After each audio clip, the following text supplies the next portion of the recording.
bitch. Oh, excuse you? Baloney wash. I'm annoyed. I'm just here to give my opinion and carry Annie. Oh, it's Kris Avalon Unfiltered, bitch.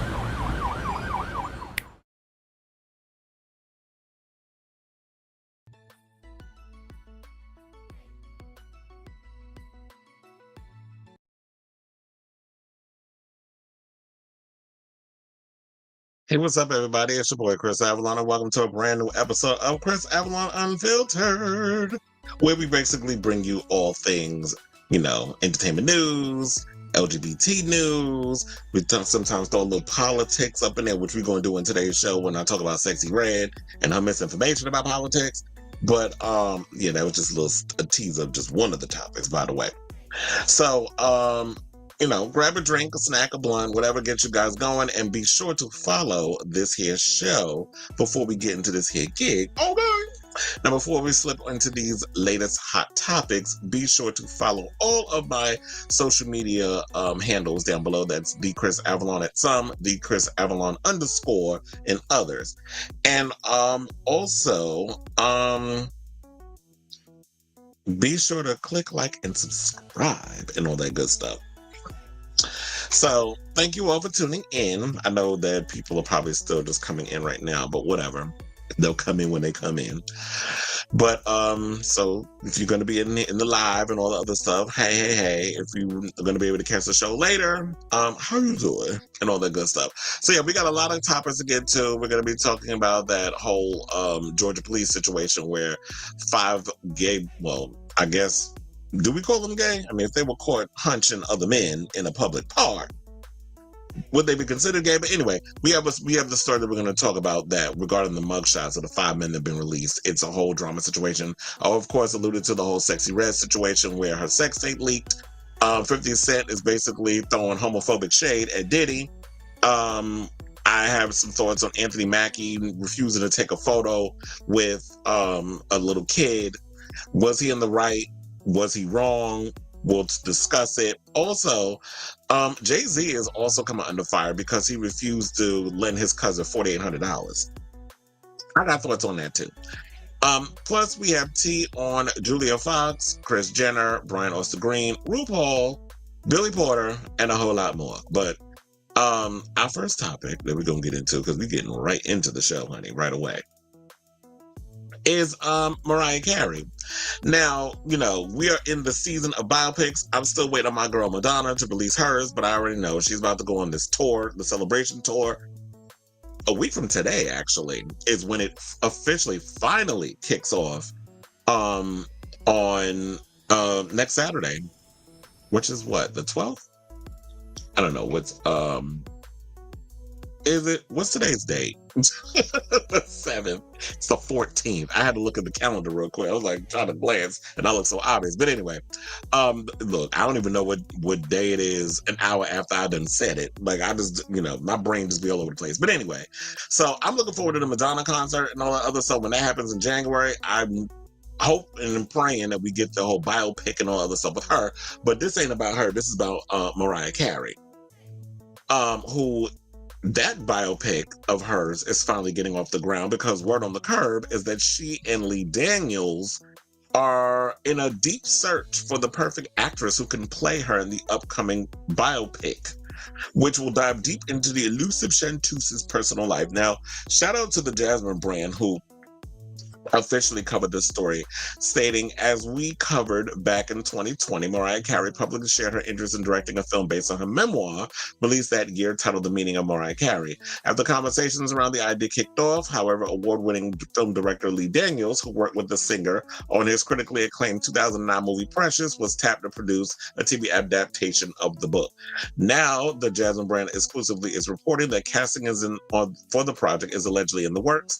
During a previous interview, the Touch My Body singer stated that because she owns the masters to all her music, she isn't worried too much about searching for the best singer. Instead, Carey shared she's focused on someone who is gifted theatrically and can really bring her essence to the role, saying, I don't think it's about cast a girl who sings the Mariah Carey style, whatever that is. It's about casting a great actress with a somewhat similar look and just making sure the acting is there. She added, because we have the music, they could sing along to it. Lee Daniels also gave his thoughts on it and all that other good stuff. But I have to say this about it. Do I think it's too soon for Mariah Carey to be releasing a memoir? I mean, she's not even in her 60s yet. She's what, 50? I think her and J-Lo was around the same age. That's probably why they don't like each other, but among other reasons. But Mariah is like, what, 50, in her mid-50s? So is it too soon to have a memoir? But then again, we got Britney Spears, who's what, 42 or 41, who got her damn memoir coming out in freaking these in a couple of weeks. Or maybe, yeah, in a couple of weeks. So I guess it's never too early to release a memoir. Now, do I think Mariah should direct? I don't know. I mean, if I'm not mistaken, I think she may have directed some of her music videos back in the day. I ain't got time to do the research and all the other mess. I am not going there. I'm reading something from production and having an inner cackle. But, yeah, I actually like this idea for Mariah, and I listened to her memoir. I didn't read it. I listened to it. I remember I was like all over the places listening to that on Audible, and loved everything about the book, like of where she, learning about her upbringing and her mother being an opera singer and all the other stuff in her childhood, and how she's had, and it also gives insight into why Mariah reads the way she reads, like why she's shady, why she got that whole diva attitude, that whole aura about her. So I actually like this idea. I don't think that people need to worry about the singing part. So this is what used to irritate me about shows like American Idol, when they would come on and be like, oh, dude, they come on and sing those Mariah and those Celine songs and this, that, and the third. And it was like, y'all need to do exactly how they... No, you bring your own interpretation to that character. And that's what Mariah wants out of you portraying her on the big screen or wherever they're gonna play it, because they said it's gonna be a series, whatever. So I would like one of the streaming services to pick that up, and I would definitely check that out. I don't know how I feel about Mariah directing, but if she feels wholeheartedly that she wants to direct it, then I guess okay.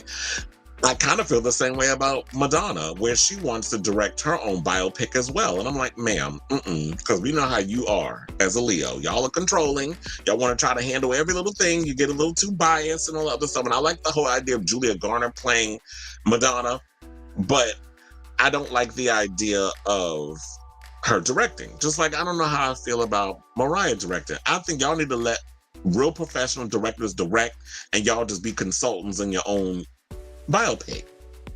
But don't get in the way of the people. Let them direct how they need to direct, and don't be a pain in the ass. That's all I ask. Now, I did hear some people say who they want to play Mariah. I've heard some people say Zendaya.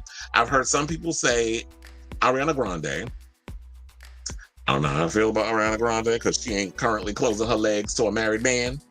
Although I did hear that she's had to pay her ex-husband, Dalton, $1.2 million, among other things. You can read that article on my website, chrisavalon.com. Shameless plug, but it's my show, right? But so, yeah. So I don't know. I mean, that's the younger years, and I don't know if I want to see Zendaya playing Mariah. I would rather y'all just go with an unknown. That's what I would like. Just some girl who's probably had maybe 1 or 2 shows under her belt, maybe did a Lifetime movie or 3. Somebody who's not well known, but may have got a little something under their belt, or somebody who's so damn good that y'all ain't never heard of, that you just give her an opportunity. So that's what I would like. I don't want some well-known person to come up in there and play the role. Just like ain't nobody knew who Alexandra Shipp was when she played Leah. Jennifer Lopez really wasn't that big of a name when she played Selena. So go with somebody who's either got like I said, a couple of things under their belt, or is maybe have never, their first time in a movie, or this their big break. So that's what I hope they go with that. And good luck, Mariah, because I'll be watching. Like I said, I listened to that Audible, and that Audible was everything. She gave it all up. She was about all her previous relationships. She talked about Nick Cannon, all of that stuff. So if y'all haven't listened to it or read it, definitely check out Miss Mariah's book. Okay, so let's get into this hot button topic about this Georgia police, being dragged for releasing mugshots of 5 men caught in a park cruising. So now, after being called out, East Point, Georgia PD Chief Sean Buchanan has released a formal statement following criticism of the department posting the mugshots of 5 men who were caught in a county park sting operation for public indecency and loitering for prohibited behavior. Now, the police department released the names and photos of the suspects on their official Facebook page. Now, after heavy criticism, the department has since removed the post and issued a formal statement to address allegations of the mugshots the department posted of their Facebook page was rooted in homophobia.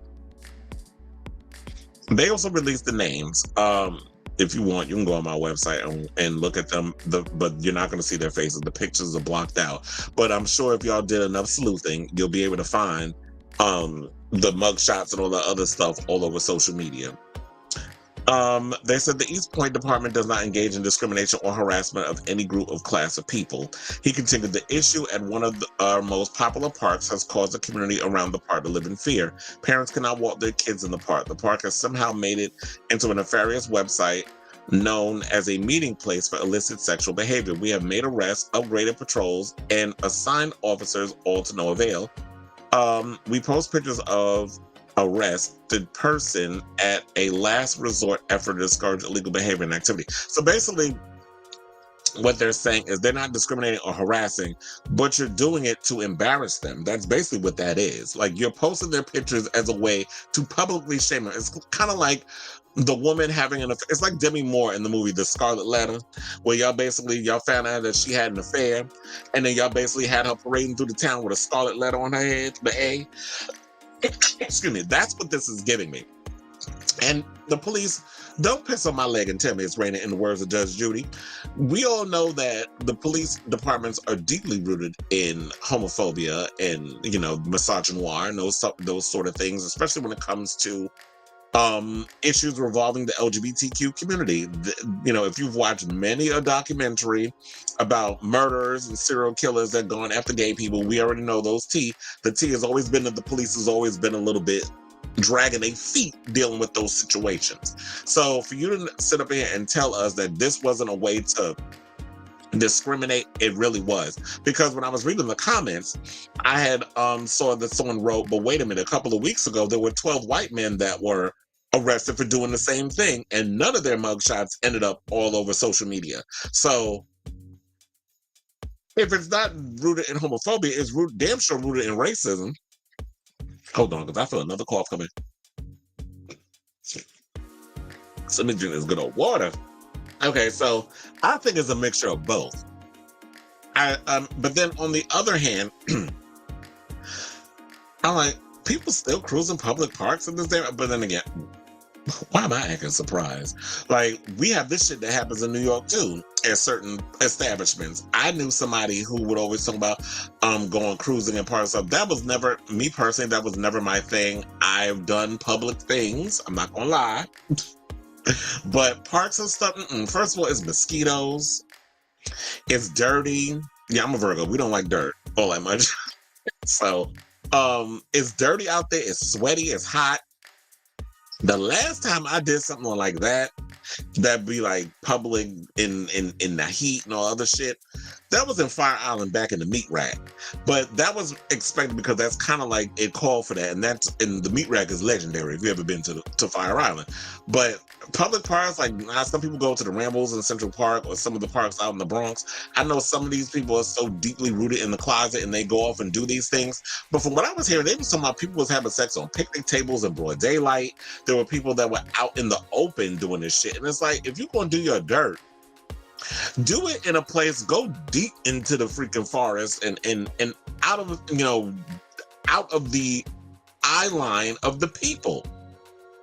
So I don't understand how people run around and they start doing these things where it's like y'all want to get caught. And then on top of that, don't get me started with the content creators who go out here and purposely create shit like this just so they can get people to subscribe to their boring ass OnlyFans or Just for Fans. A lot of y'all be doing that for that too. So I don't think it was these guys that was doing that. It was just y'all just want to get your rocks off, and some people just get off on public play.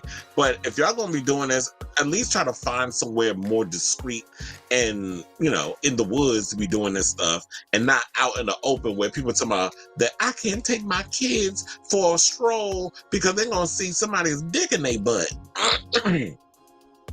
So, look, if y'all gonna be doing y'all dirt, just be a little more careful with what y'all doing. But I see it from both sides. I understand the police got stuff that they need to be doing, but y'all also need to be open and honest in regards of what it was that y'all were doing, and that was literally to embarrass these people. So just don't sit up here and try to make up some BS and lies and all this foolishness.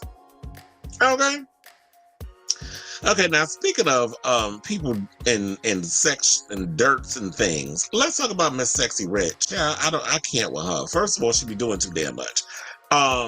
She a little too vulgar for me. Like, it's funny how I could tolerate Sukiana, but I can't with this girl. Maybe because she looks dirty to me. Like, she really looks like she's a walking STI. And her tattoos, everything about her looks like she stink. She look like her pussy stink. I'm sorry. But that's what put Sexyy Red in. But anyway, let's talk about this gremlin. She's denying reports that she leaked her own sex tape, which, in my opinion, I think it was a way for her to distract from the recent comments she made about the hood supporting the twice impeached former president, who is trying to run again in 2024. Now, shout out to Vibe for this tape. So on October 4th, video footage was uploaded to Sexyy Red's Instagram story showing her engaging in sexual intercourse with an unknown man with no condom. And girl, you done lied in that damn song because your pussy was far from pink when I looked at it. Okay. So the St. Louis rapper said that she did not post the not safe for work content of herself, as she wouldn't do no goofy-ish like that. Now, screen recordings of the clip made its rounds across social media, with many upset about the leak and others joked about the viral Pound Town lyrics. My coochie pink, my booty hole brown, as Red has been in headlines lately about her supportive comments, of former President Donald Trump. People began questioning if she may have leaked her own tape to switch the narrative. Didn't I just say that? She said, I'm so heartbroken. Anybody that knows me knows I wouldn't do no goofy-ish like that. She wrote on X. She then disabled public replies to that specific post because she know they're going to call her ass a liar. But yeah, she basically said that she wants Donald Trump to get back in office because the country needs him. Because she said, we was good with them stimulus checks and this and the third. But it's like, sis, if you actually did your homework, this is why I always say Google is your friend. Because if this heifer done did her homework, she would know that them stimulus checks, that came from Congress. They have to sign off on that. He was trying to hold that hostage so that way he can get his signature put on those checks that you were so happy to get during the pandemic. So he wasn't even going to let us have the money until he got his signature on it to make it seem like, I'm just giving free money out, like he throwing towels, paper towels at the Puerto Ricans. That's what he thought that's what he thought, or y'all thought he was doing. And then don't get me started on like the whole, the food aid and this and the third that was coming out. Like, he wanted to put personal letters in the boxes, making people think that it came from him. So when it comes to a lot of stuff that has to do with Donald Trump doesn't do things out of the kindness of his heart. He's doing things because he wants to, at the end of the day, all he cares about is making himself look good in the eyes of the public. He wants to shield y'all from all the damn lies, but all them lies is coming out. And look, you really want a man to get in office that can't even do business anymore? Like, all of his businesses have been shut down in New York. He can now no longer practice business in New York. And I'm waiting for the moment to come where they take his names off that damn hotel that's a couple of blocks away from ABC Studios, where they film Kelly and who's she with now? Mark? I be forgetting. I can't keep track of who the hell that old bony ass bitch be co-hosting with. So her and her damn closeted husband. Then you got Eyewitness News in the same building in The View. So the couple of blocks, because I always go to that movie theater over there, the Lincoln Square one. So whenever I'm walking back, they have the Trump International Hotel, whatever the fuck it's called. They didn't take that damn sign off because he basically just ran out his damn name. He don't own the building. And then they got a Trump Tower. Got to take his name off that too because he can't even do business here.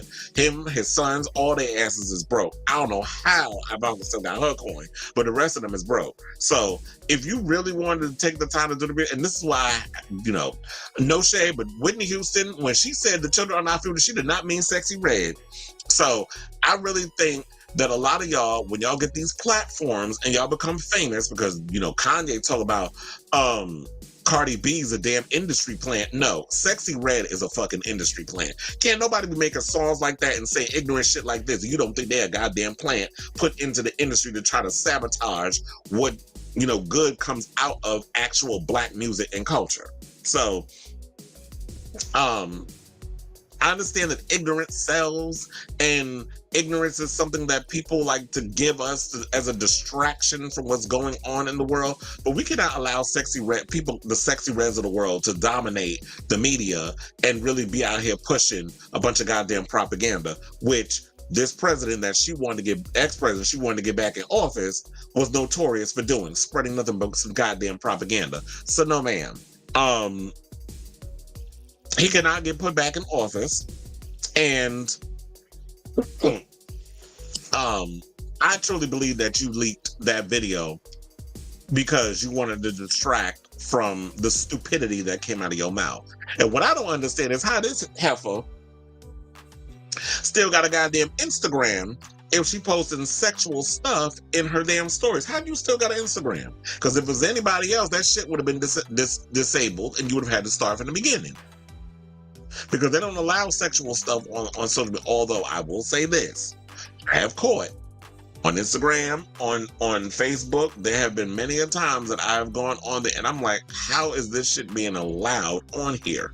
I don't post it, I scroll on by, I gag because I'm like, wait a minute, how are they getting away with this? But let me post something. Y'all want to put me in jail for 30 days. But then I realized they don't do the whole Facebook jail anymore because they need the attention, because so many people, most Zuckerberg, realize that a lot of people are moving away from his social media and he tried to keep them there because Threads was a flop. Nobody went, people went and jumped over there. Like, oh, you didn't jump. I was like, this shit ain't gonna last. And I was right.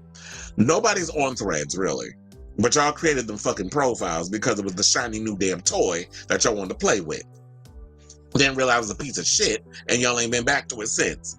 So I'm gonna stick with my TikTok and my other social media platforms. But I really feel like she did. So they don't put you in jail for 30 days. The more I notice, they'll restrict you from doing certain things. So like you can't comment in groups and this, that, and the third. But you could still be on social media, like Facebook and this, that, and the but they restrict certain things that you do on social media on Facebook. So you don't even get Facebook jail anymore.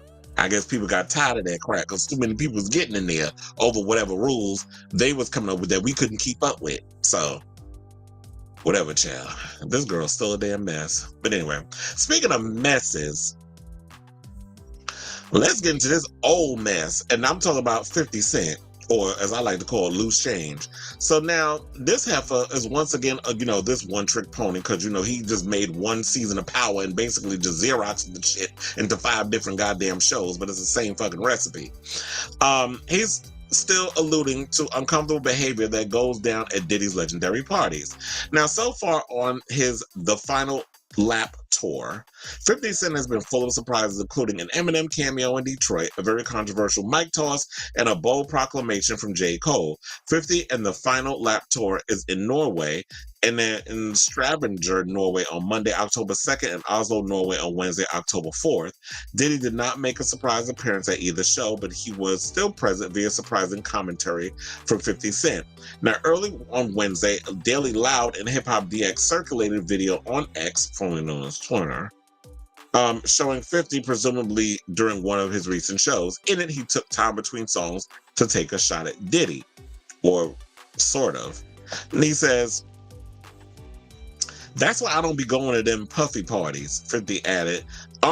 N-word, hug you from the front and the back at the same time. F you talking about. Look, if you into that, you into that. I'm fine with it. To each his own. I'm just saying, this ain't my mother effing kind of party.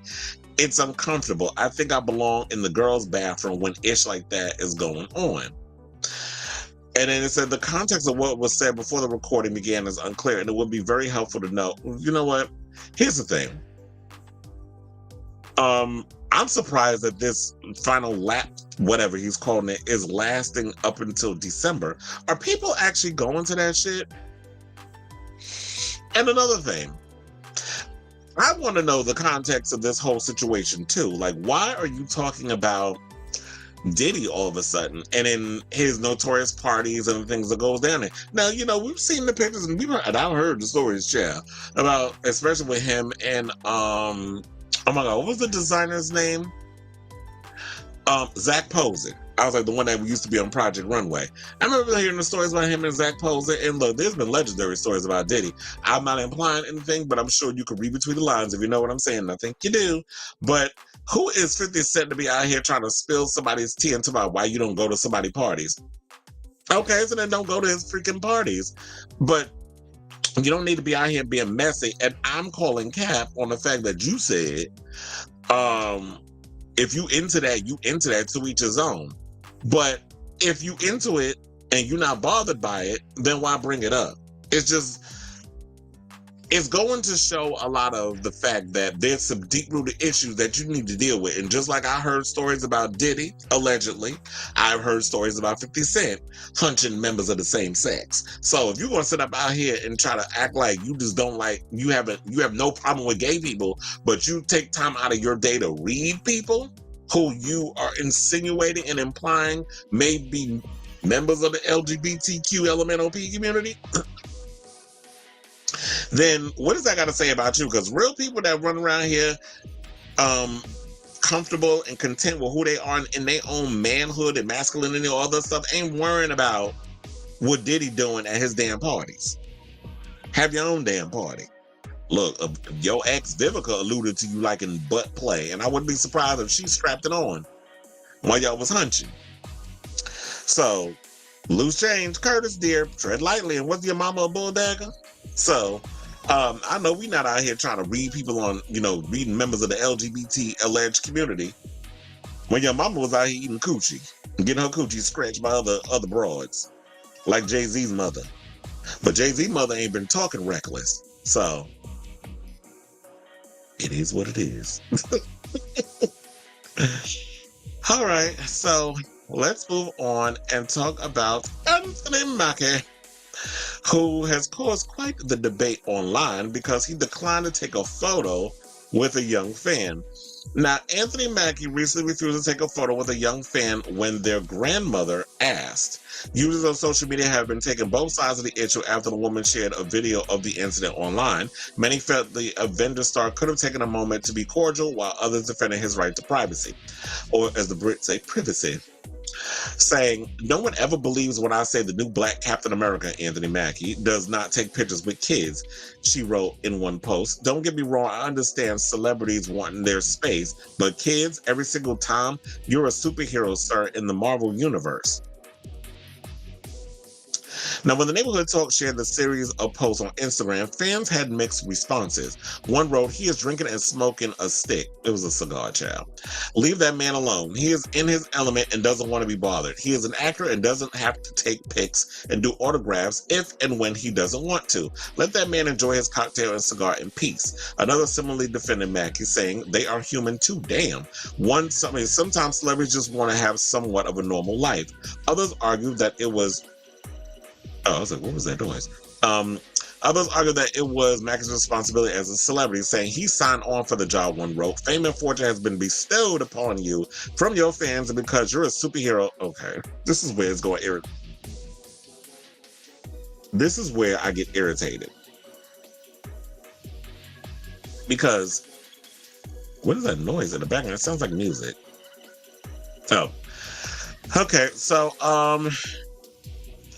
I don't agree with that, where you're saying fame and fortune has bestowed upon you. So because you're saying if it wasn't for the fans, you wouldn't be where you are. First of all, Anthony Mackie has been acting, excuse me, for I believe over 2 decades.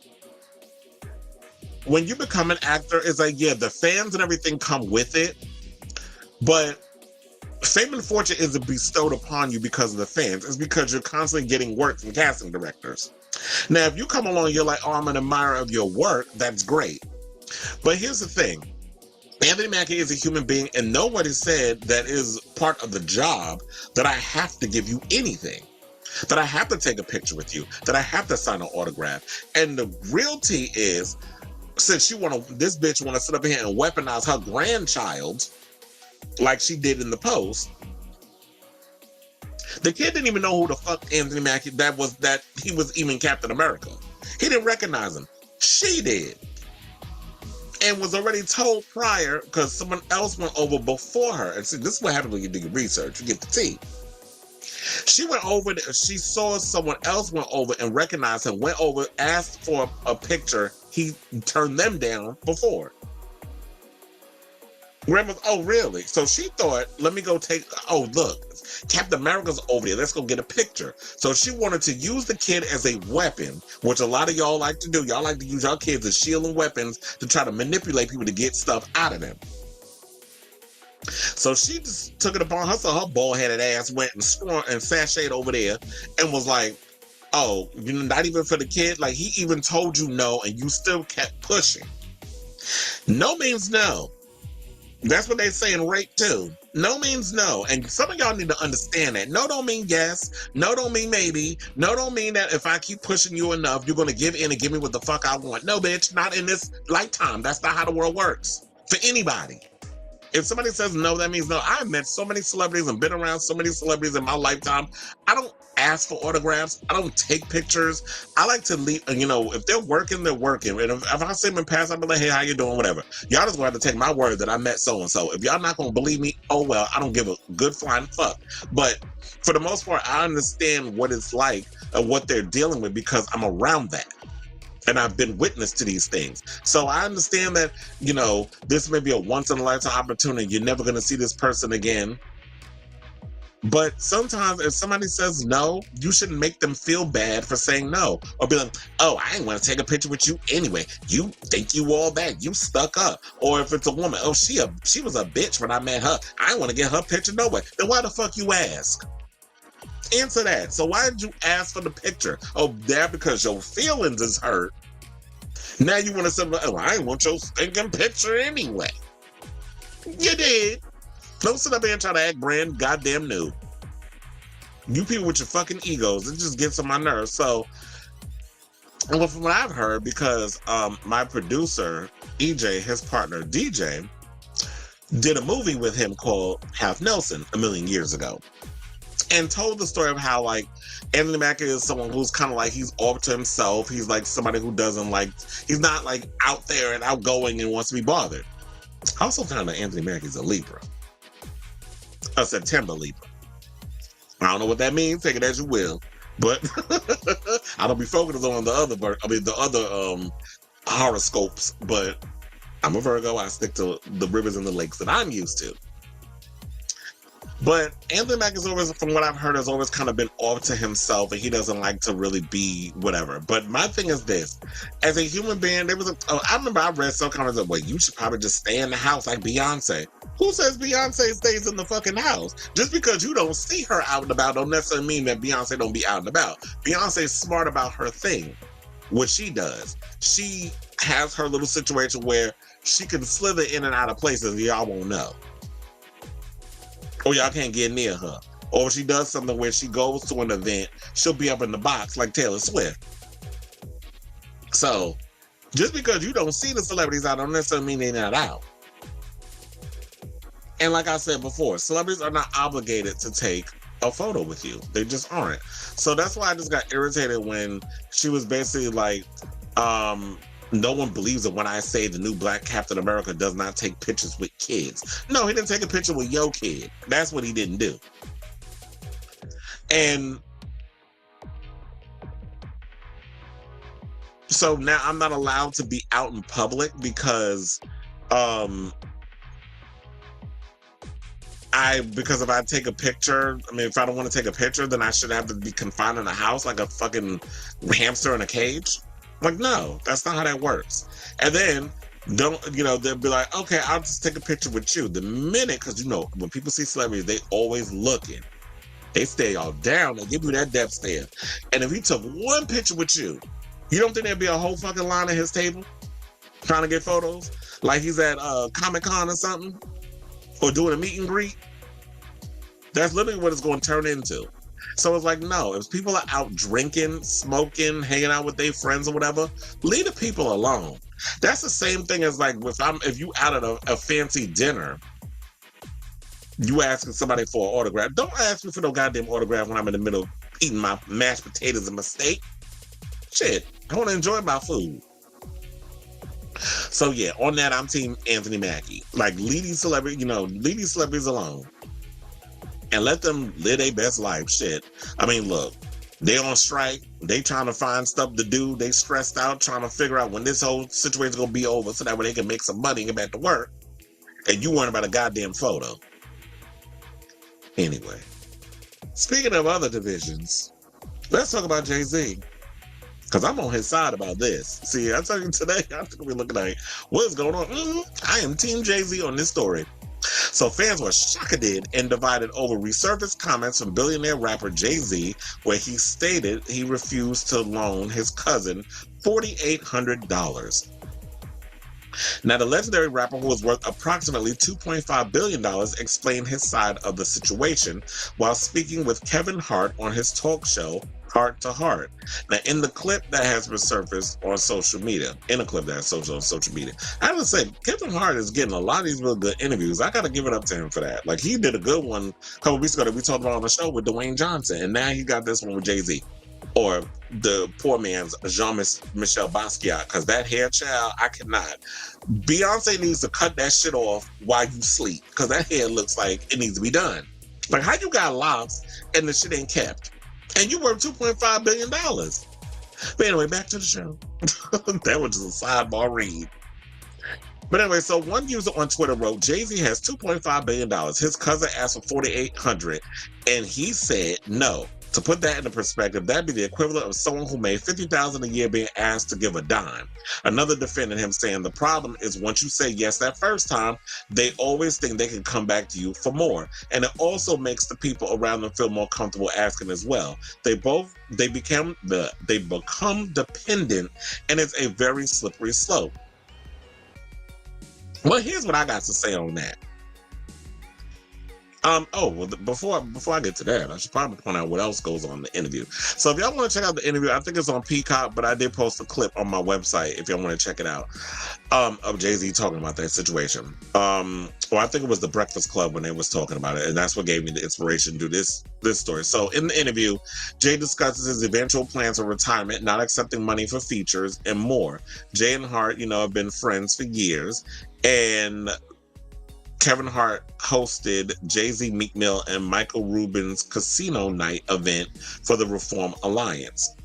Tom Brady was there, Kim Kardashian, and many more celebrities who helped raise $24 million for criminal justice reform. So look, they doing things. He's making a lot of money for charities and all this stuff. Him and his wife is always giving a good coin, and this, that, and the third. Now, I do like the idea that he doesn't accept money for features, because he's like, you know what? I work 2.5 to I guess I can. Oh yeah, he said we already halfway through this. Hold on.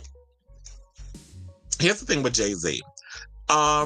Jay-Z, I love the fact that he doesn't accept money for features, because he's like, I'm worth over $2 billion. Why do I need your money for?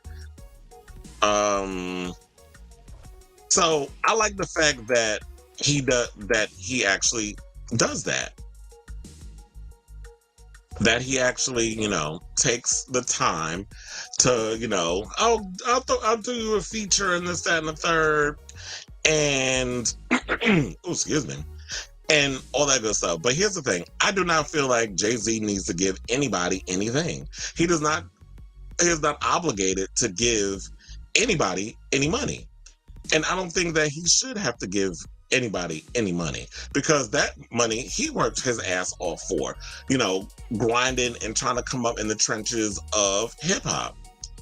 and becoming one of the greatest rappers of all time. I said one of the, I didn't say the, because one thing I don't like about people is that a lot of y'all like to use the GOAT thing a little too loosely.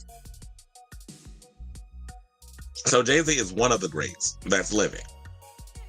And he has worked his ass off to get that, to accumulate that $2 billion. But here's what y'all need to think. You cannot sit and tell somebody that you believe that, oh, well, if you give me $4,800, I can flip it to $2 million.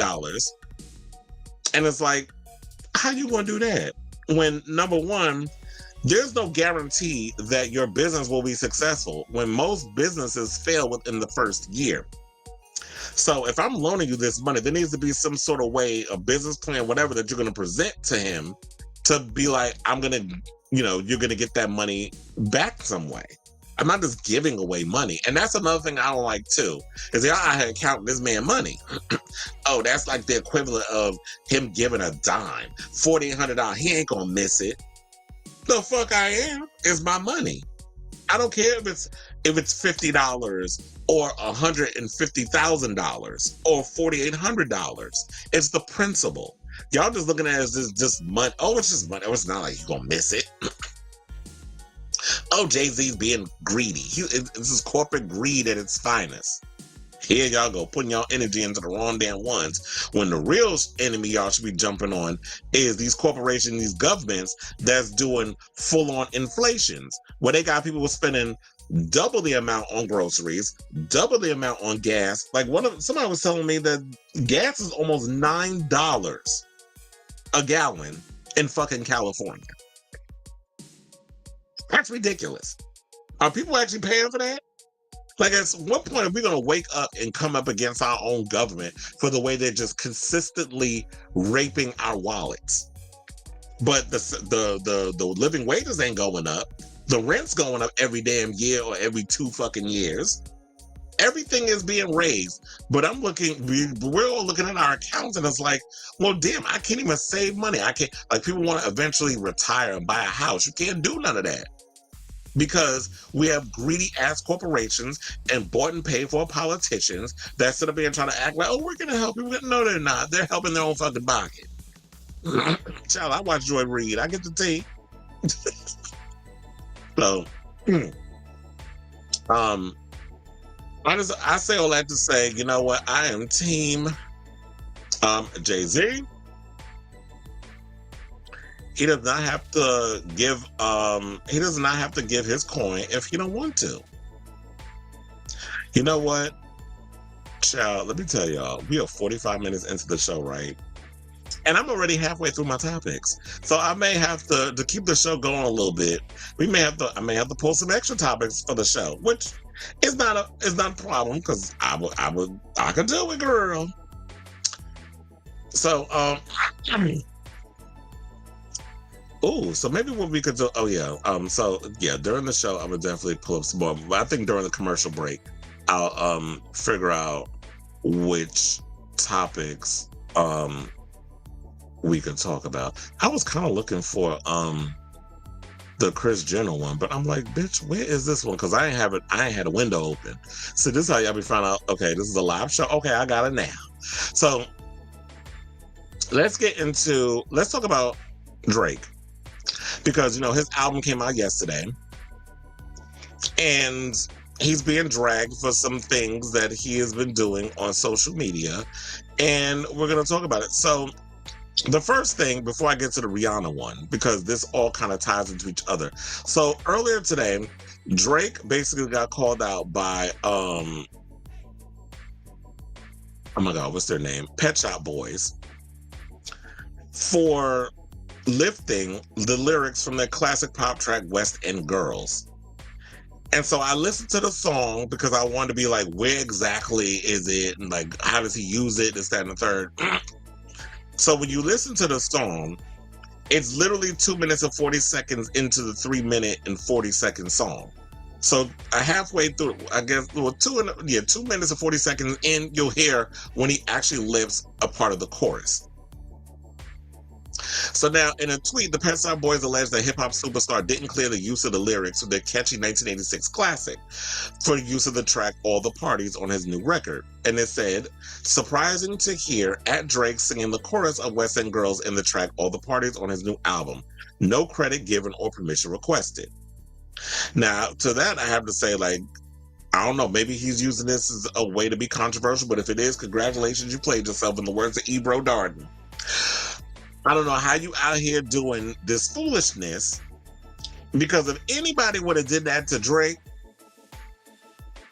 20 years from now, if they would have lifted one of his lyrics and didn't credit him, oh, he'd be knocking on your door asking for his percentage of your song. So you either run the Pet Shop Boys their check, or I guess you're gonna end up getting sued. Like, it's only a smidgen, a little piece of their song that you used lyrics in the rap. Just use it. That's all I gotta say, Chair. Now the other thing that Drake did, well, now he's being dragged by the Rihanna Navy for throwing some unnecessary shade at his ex on the track Fear of Heights. Now, Drake appeared to have disappointed his fans due to remarks on one of his new songs. Shortly after the track Fear of Heights was released, the Highlight Bling rapper was alleged to have thrown shade at his former girlfriend and singer Rihanna. Now, on Friday, October 6th, a 36-year-old spitter became a hot topic on X, formerly known as Twitter, as his fans voiced their thoughts on the new single. One of them wrote, Drake rapping about Rihanna in 2023 in 2023 and sounded as mature as he did in 2013 is as disappointing as it is predictable. Meanwhile, another candidly penned, Drake dissing Rihanna on the album is crazy, a laughing emoji. He's so salty, I'm weak.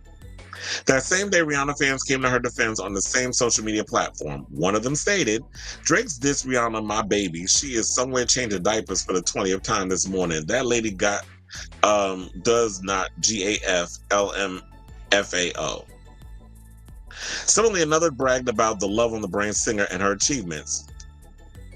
Rihanna ended her relationship with Drake years ago. Since then, she started her own makeup line, has a family, and got nominated for an Oscar. I promise you she's not worried about that man. Now, the lyrics goes, hey, look, why they make it sound like I'm still hung up on you? That could never be. Y'all can't ruin me. Better him than me. Better it's not me. I'm anti. Yeah, the sex was average with you. Yeah, I'm anti because I had it with you. Okay, I'm anti like your daddy's sister, anti like a family picture, and I had that way better bitches than you. TBH, yeah, man, he's still with you. He can't leave you. Y'all go on vacation. I bet it's Antilles or whatever. I don't know. What is that word? I think it's Antilles, whatever. So he seemed like, to me, he's throwing shade at A$AP Rocky, basically saying that he's still with you. He can't leave you. Like, he's stuck with you because he got you pregnant twice. But to me, I don't know. I guess some fans are alluding that because obviously with him saying anti, it's from the last album she put out 1 million years ago. And maybe he's talking about the song Sex With Me is so contagious. But was she talking about Drake on that song? I'm not sure if she was. But I do feel like based on the lyrics, he was talking about A$AP. But here's the thing. Drake and Rihanna worked on the songs Work, Take Care, Too Good, and What's My Name. A lot of the songs that they worked on together have been #1 hits for him. So he has wholeheartedly benefited off the back of, Rihanna. But from what I've heard, because I don't really listen to Drake like that, they were saying that Drake disses, one person named Kadeem said Drake makes references about Rihanna almost every album. At this point, it's an ongoing trope in his music, so who cares? She has 2 beautiful black children that don't have to work extra hard to overcompensate for the one drop rule that will forever haunt him. Ooh. And here's the thing. Rihanna's out here living her best life, her best billionaire life, with her 2 kids and her man, not worrying about Drake out here being a bitter-ass queen. And to me, this feels like You dropped the ball when you had her. Something clearly, transpired between you two that caused this situation for her not to be in a relationship with you no more. So I'm assuming that something had to have gone down. I don't know what it was in your relationship. Maybe she got tired of your ass. Maybe the sex really wasn't so amazing and contagious with you, but you trying to flip it, and she probably kept it cute and then bring it up. But if Rihanna do put out a new album, and once these kids is situated, and she come for that throat, you better be ready. I mean, don't get me wrong. Drake can read though, because I read that post earlier that he sent about Joe Budden. Bitch, if y'all get a chance, look it up on social media. Drake gave the read of all reads to Joe Budden. I'm like, God damn, you did not have to do Aubrey. You did not have to do him like that. You did not have to do Joey like that with that long-winded read. Talk about his whole career. I mean, it was facts in a lot of what you said, but it was funny. It was like, God damn. So, Riri, if you come with your egg. Well, Riri's good at reading too. She could throw shade if she needs to. But if you and your songwriters, y'all come up with something, get a little retaliation, because Miss Aubrey gonna need it. So to me, it just seems like Drake is just bitter. Why are you bitter and miserable? You should be happy with your little son Adonis and doing what needs to be done with your kid, and not be out here throwing shade at Rihanna or bring her up on every album as people have insinuated. Because like I said before, I don't pay attention to Drake in that way, where I know exactly who it is that he's talking about in that kind of way. So, or that he be talking about Riri. He can't keep Riri's name out his effing mouth, as another Libra by the name of Will Smith would say.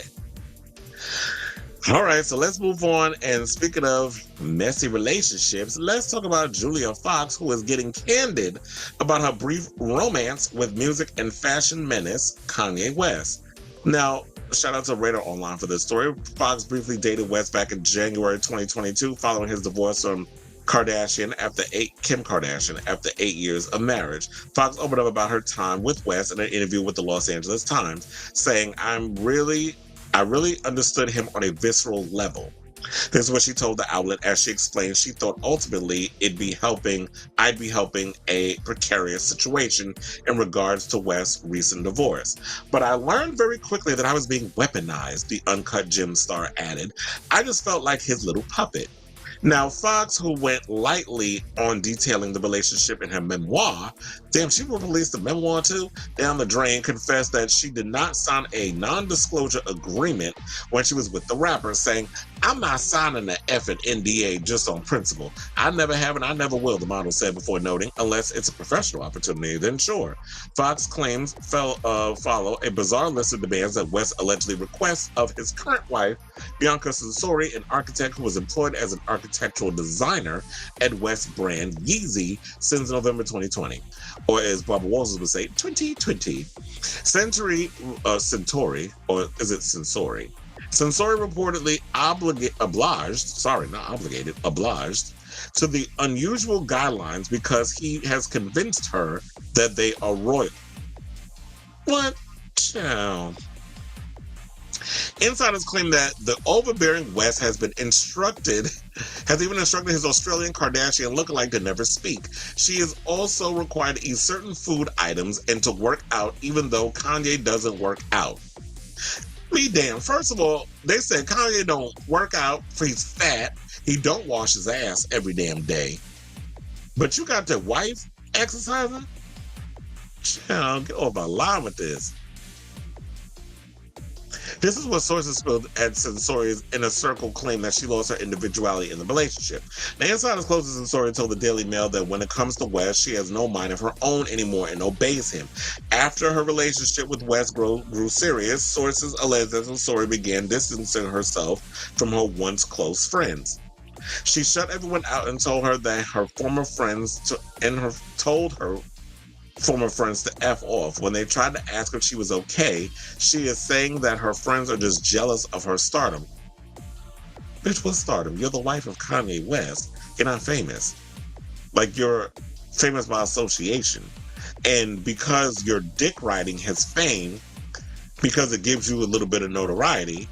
He's using you like he used Julia Fox to be his little, his little statue, his little mannequin, his pawn. The same thing I feel like he tried to create with Kim. Because quiet as is Kim had no into the fashion world until she got with Kanye. Kanye is the one who got Anna Wintour to put his wife on the cover of Vogue. And to get Kim in a lot of those fashion spaces that she gets to go to and reap now. Because Kanye is half-past crazy. They also said since being linked to the Chicago rappers, the story has showed off her figure in a tight skin hugging outfits and West reportedly style for her, similar to his strong influence on his ex-wife fashion choices. So like I said, that he basically has control over the whole situation. Julia Fox thought, and I feel like thought she was one of those girls. I was like, oh, I understand Kanye and where he's coming from, and I can come in and I can change him and I can steer him in the right direction, which I think is what a lot of women think they can do when they get with these toxic ass men. Y'all feel like y'all got the magic pussy that can turn these men around and get them to bend to your will and do what you need to do, but you realize that Kanye is a lost damn cause and he's mentally out there where the buses don't freaking run, and he's not gonna just do whatever y'all want him to do. He's not gonna do whatever y'all want him to do in order to comply. Like, the man is off his rocker. He is who he is. You either accept it or you don't. Which is why I stopped rocking with Kanye, his music, everything that he does eons ago. Because I'm like, that motherfucker is gone. Way past, the mental situation. He's just out there. Like I said, where the buses don't run. So I get that. But then on the other hand, Julie, you knew exactly what you was doing. You knew what you was getting yourself into when you got with Kanye. And like production basically, he is a psychotic groomer. He is a groomer. And he's grooming his wife. His current wife. I think he tried it with Kim, but Kim has a strong foundation. And a pit bull of a mother named Kris Jenner. And with that, you're not penetrating through that family. Kanye tried, but he cannot isolate, because that's where it starts, the isolation, all that mess. You cannot isolate Kim from her family, especially with that reality show, since they all wholeheartedly benefit off of the show that's currently happening on Hulu. Speaking of benefit, child, let me tell you who else is benefiting from that damn show. Courtney. Because remember last week when we was up in here having that conversation about Kim and Courtney and why Courtney said she hate her and this, that, and the third? Well, child, I was watching Carlos King's show, and if y'all get a chance, definitely check that episode out. It's like an hour, maybe a little shorter. It might be 54 minutes. But he had Blue on, this chick named Blue, who I believe works at Hollywood Unlocked, and she came on and she broke down the tea regarding Kim and Courtney and why they can't stand each other. Because I didn't know this, because like I said, I don't keep up with the Kardashians, but this story was too damn juicy for me to not perk my ears up and bring this back to this show so y'all can go there and watch that show, so that way y'all can clutch your pearls and gag right along with me. Because I gooped, I gagged, I did all of that so much, I watched it twice. That's how gagged I was. But anyway, so basically, the reason why they was on that, Courtney said that she hate Kim, this, that, and the third, because, Kim is fame hungry. Kim wants, whatever Kim wants, Kim gets. But here's the thing I don't understand about people when it comes to Kim Kardashian. Now, I don't particularly care for that family. I damn sure don't care for Kim. But I have to give it up to a girl who said that I want to be famous and I will do whatever it takes to become famous and to have all the money, success, fame, and glamour that I've always wanted my entire life, even though I don't have the talent to do it. But I want to become famous by any means necessary. And luckily, that whole sex tape with Ray J came along, this, that, and the third. But the reason why Courtney and Kim don't get along is because apparently Travis, I almost called it Travis Scott, child. That's Kylie man. Travis Barker was secretly, well, not even secretly, because he revealed it in his memoir. He was in love with Kim before he got with Courtney. I gagged when I heard that. And all the tea came out in receipts. He reveals it in his memoir. Shayna Moakler, his ex, even revealed this mess. So what happened was, okay, so back in the day, this was before the show, Travis was messing with Paris Hilton. So I believe he and what's the name broke up. He and Shayna broke up the first time. Paris was the rebound. Around that time, Kim was the help. Yeah, Kim was, she had her own coin thanks to her father and stuff. But Miss Mamas was Cinderella amongst the evil stepsisters. She was the help. And, what was it? Oh, so she was the help, and she was basically assisting, Paris. Remember, she used to also work for the Norwoods. That's how she got with Ray J. And don't even bring up, we're not going to bring up, or should we, the credit card and that being stolen and she using the family credit card and how Song is still waiting for that money. But that's a whole nother topic for a whole nother day. But let's get to this mess. So apparently, but this is also Kris Jenner's fault. Because Kris Jenner has set it up that whoever makes her the most money is her favorite. And Kim has always been her fucking favorite. Even though Kim is not the oldest. Kourtney's the oldest.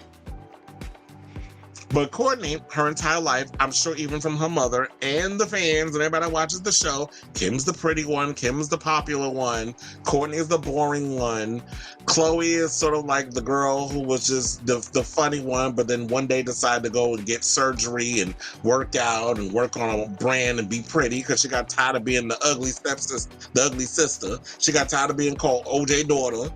So, that all that situation happened.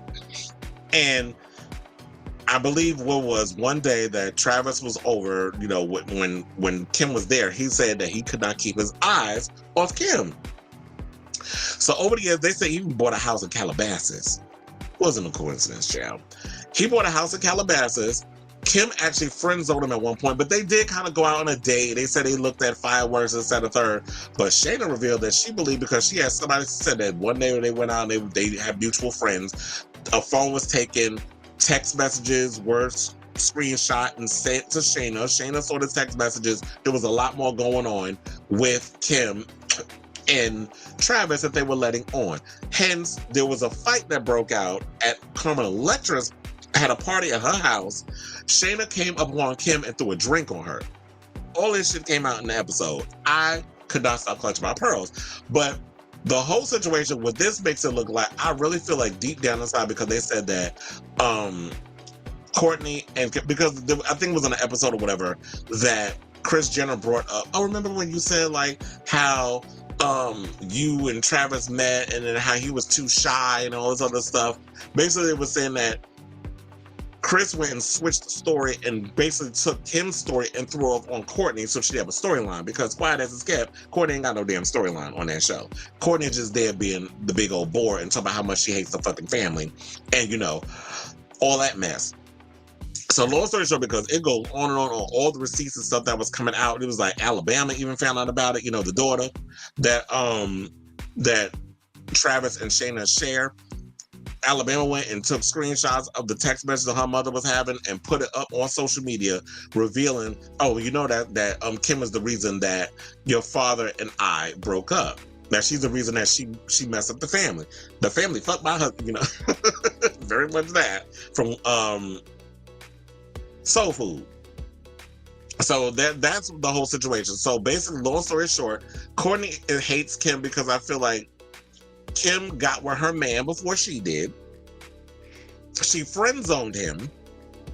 He was thinking, I'm going to just wait until Ray J and everybody's all by the wayside and I'm going to shoot my shot. But Kim didn't see anything there. So I guess he kind of put it in the back burner because he's like, Kim just like black men. She fetishizes black men like they all, majority of them do. And she's not into me. And there'll never be nothing there. Child, until this heifer went, after she divorced Kanye, who did she get with? Pete Davidson. Now, when you look at somebody like a Pete Davidson, and you look at somebody like a Travis Barker, don't they favor each other? Tall, skinny, huge penises. I'm sure that Travis Barker got a big old dick. He gives me that energy. So the gag is, so it's like, wait a minute. So you do like guys that look at me. Yeah, but she just wasn't into you.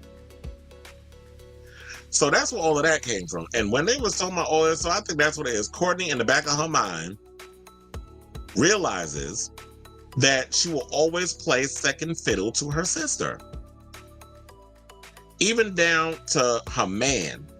You had to force yourself on Travis to even pay you any mind when y'all was on a date. You the one that made the first move because he was so shy. But how you shy when you lived off in Calabasas, you had a house, you was always around the family, so you wasn't that shy. He just wasn't that into you. But it was sort of like that was your, I guess, maybe you saw the opportunity of getting with Courtney as your way into the family, but now you realizing that there was never anything going to be there. So now when you see Kim getting with Pete Davidson, which in my opinion, I believe Pete Davidson was used as a pawn by Kim to get back at Kanye. Same with Julia Fox and same with this Bianca chick. So it was a whole lot. It was a lot to break down. I gagged. I said, this family is vile and horrible. Y'all all need therapy. But this is the price you pay for fame. But yeah, if y'all get a chance, definitely check out that recent episode of Carlos King podcast where he had Blue on there, because definitely it was an eye opener. And I'm like, you know what? When she was revealing all this, I was like, oh my God, all this shit makes sense and it all adds up. And you can't get sued because they said all this out their own mouth. Like it's in Travis's book where he talks about he could not keep his eyes off Kim, that he was smitten by her, that he was madly in love with Kim. It's all in his damn book. And that was like the piece of the book where, you know, where they use to like bring up, you know, when you go out on the promo tour and they always take pieces from the book to be like part of the interview process. That's what it was. It was there. Child, that whole family is a mess. They will do anything for fame, which is not a bad thing. But if it's to tear up your own damn family, is it worth it? But anyway, let's do one more topic, then we're gonna take a break. I just want to give you all a piece of that because I didn't want to take too long, because then we'd be here for an hour, be breaking down everything that transpired in that art in that whole video. But definitely, if y'all get a chance, check it out. So let's talk about Kris Jenner, vile ass, and another vile person, her ex, Caitlyn. So Caitlyn may no longer be on speaking terms with ex-wife Kris Jenner, but did you know that the famous momager found out about Caitlyn's transition from Execs? Now, House of Kardashian, which will premiere on Sky in the UK next week and in the US later this year, reportedly explains that Kris, who's 67, did not find out from okay. First of all, page 6, y'all seriously need to proofread before y'all hit send on y'all articles, because that don't make no sense. So Kris Jenner apparently found out the truth about her former husband, Bruce Jenner, who's now Caitlyn, 23 years, from her. She found out from the people at E! During Keeping Up with the Kardashians. So it says, Kris first found out about Bruce transitioning from Execs, although Bruce eventually spoke to Kris. A source in the know admitted to page 6. Although the pair were divorced at the time of Caitlyn's transition, a source told page 6 that Kris was the one true love of Bruce's life. Yeah, okay, ma'am. And revealed that Caitlyn, 73, wants to make amends.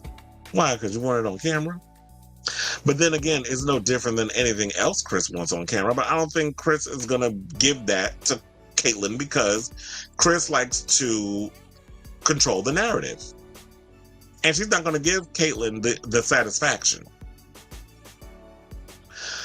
Okay, so it says Caitlyn will always have love for Kris, and even after the divorce, which had nothing at all to do with transitioning, really has come to regret not talking to Kris personally first. It hurt Caitlyn to learn that Kris found out from network execs. Caitlyn not only partook in the documentary to defend her family, but she set the record straight that Kris really had no idea other than what Kris discussed in Vanity Fair. In the July 2015 issue of Vanity Fair, Kris admitted that she was aware of her ex's history of temporarily taking gender-affirming hormones in the 1980s before they met. It said, when I met Bruce, he told me that he had done hormones back in the early 80s. This was a conversation that took place in the early 90s, so what he was telling me happened a decade earlier, and he never really explained it. Oh my God, I lost my place.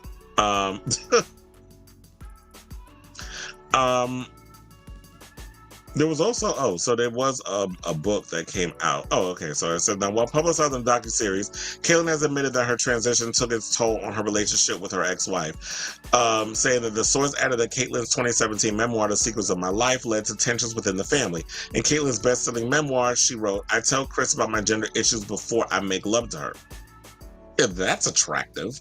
Why would you tell me about my gender issues and then you go before you go down on me? Like, I don't want to hear about your transitioning stuff and all of that mess. See, here's the issue.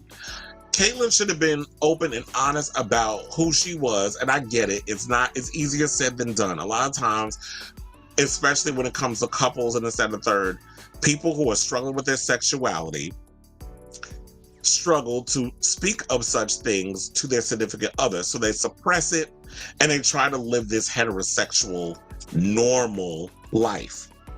But there comes a point in time where you got to put your big girl panties on and you got to be like, you know what? I'm at a point where I'm ready to live my truth. I'm ready to live who I am.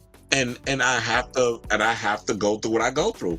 But if it would hurt if if we couldn't recover from this, if you never want to speak to me again because of the situation. But then again, it could have been Kris more worried about her reputation and what people think more than anything. But if I was Kris, I'd be more pissed. I'd be more pissed that, with Caitlyn's political beliefs over her transitioning. Because of all the shit she been saying, running behind Trump, eating his doo-doo every chance she get, and a lot of her stuff with all the Republican bigots, because she's a fiscal Republican. But you say a lot of extreme shit. This is why I always say all skin folk ain't kinfolk. Even with whether you're in the Black community or whether you're in the LGBTQ community. I don't particularly care for Caitlyn. I think she's a vile-ass human being, just like Kris is a horrible human being too. But she does what she got to do for her family and all the other stuff, because when Rob Kardashian died, she had to figure out something. If it took pimping her own damn daughter for them to have all that fame and fortune, she had to do it. But if you were transitioning before you met Kris, but then you told her about it, but then you stopped, was it because was it because you didn't want to hurt her feelings and disappoint her, or you were just too scared to follow through with your transition because of the times? Because it was like the 80s and the 90s and that sort of thing. Like during that time, the world wasn't kind. They still aren't, but the world wasn't really all that kind to the trans community and stuff. But now that you've got your money and you've got your wealth and all that other stuff, you can hide behind your little fortress to be a trans woman and not have to worry about, the political issues that affect the rest of the trans people who don't have your money and all of that good stuff. So, do I feel bad for Caitlyn? I don't, because like I said, she's a vile human being, but it was good to address the story and try to understand in your head where you're coming from. But I do feel like it's not right that you go and get married and have kids with someone and try to perpetuate this,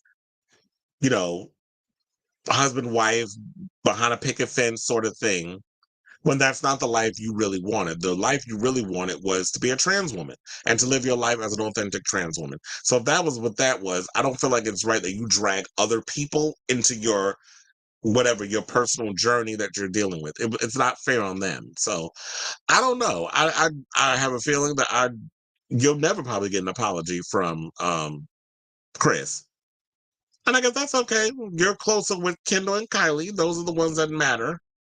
And all that good stuff. But anyway, let's take a break. We'll be right back with more of the show. We're going to talk about Brian Austin Green opening up about raising a gay son. RuPaul has a new memoir coming out. Billy Porter has survivor's guilt over living with HIV.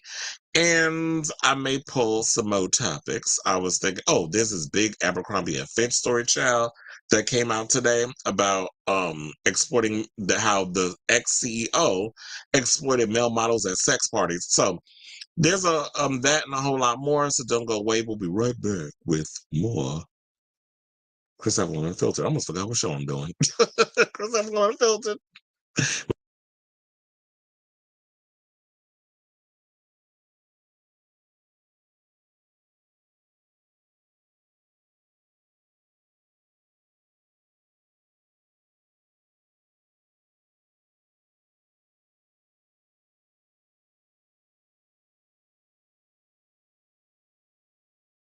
My opinion and carry Annie. Oh, it's Chris Avalon Unfiltered, bitch.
My opinion and carry Annie. Oh, it's Chris Avalon Unfiltered, bitch.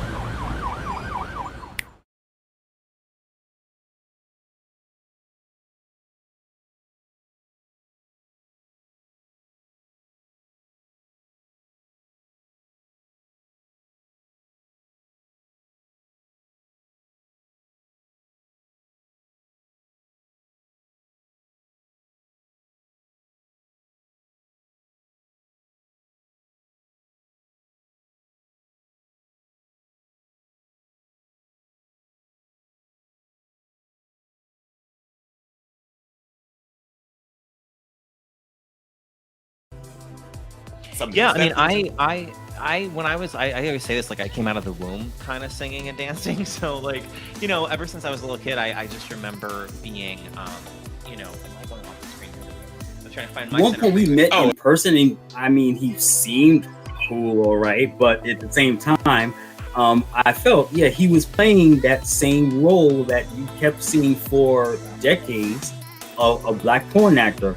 He was this big guy who, gym body and bald and dark skin.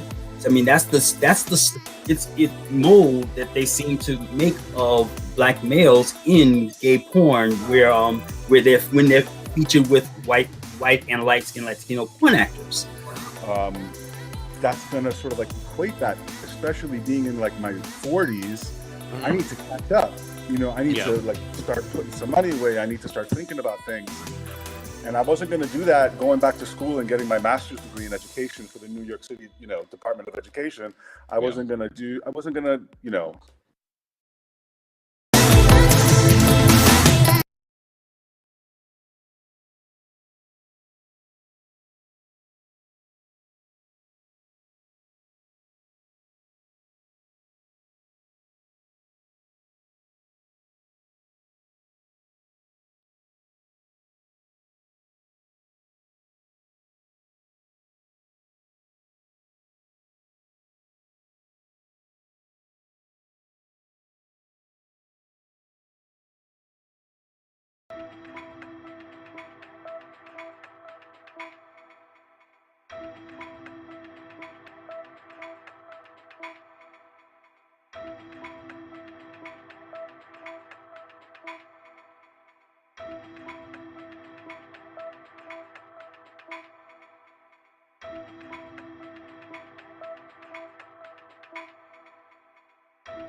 What's the best zodiac sign in bed?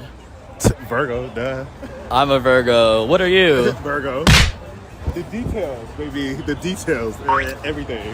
He knows what he's talking about. Best zodiac sign in bed. Gemini. Why?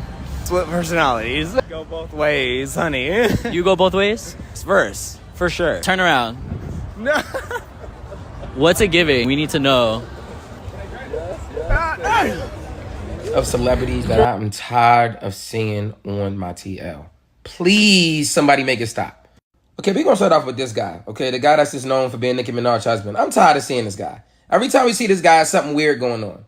Okay, I'm tired of seeing him, and so is kids in elementary school. So, okay, you know when we see her on the TL, she's gonna be on her hands and knees with her tongue sticking out her mouth. Always on some freaky shit. You know it's bad when niggas is begging you to actually put clothes on. Put them on! If I see these two on my TL anymore, I might just throw my phone at the wall. Fuck it, throw it in the river. These people need help. How are these people even famous? What the fuck? The last song this nigga made was like 60 years ago. What the fuck do they even do? Mr. Chatty Patty himself, Leonard.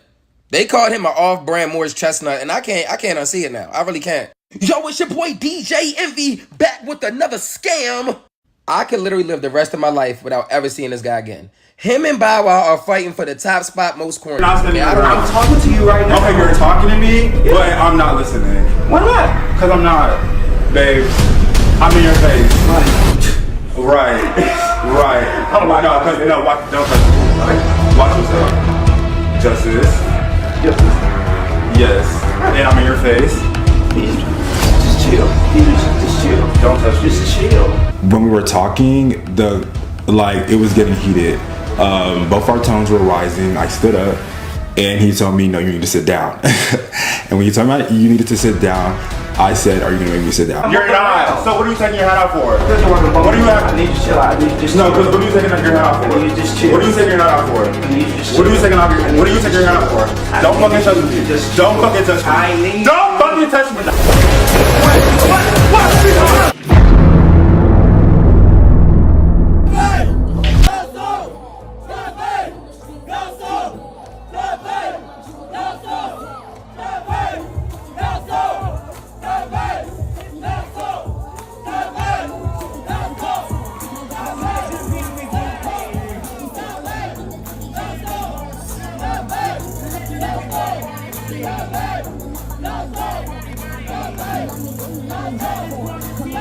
Look over there, a classic distraction technique, distracting us away from the real issues that they were voted into office to focus on.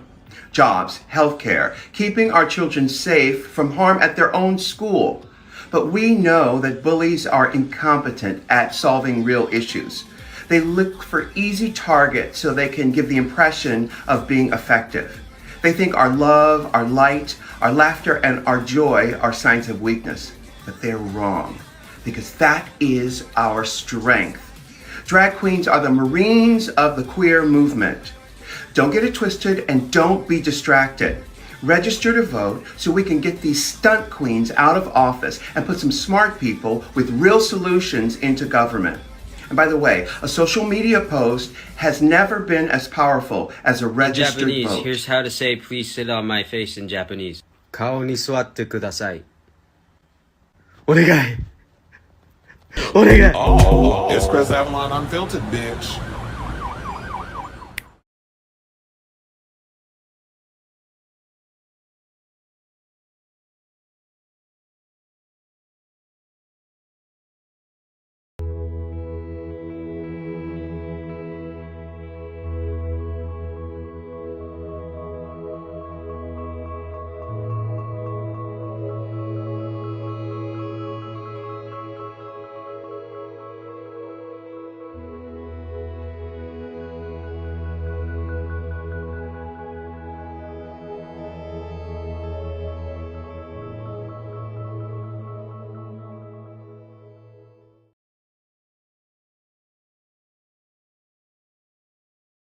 My opinion and carry Annie. Oh, it's Kris Avalon Unfiltered, bitch.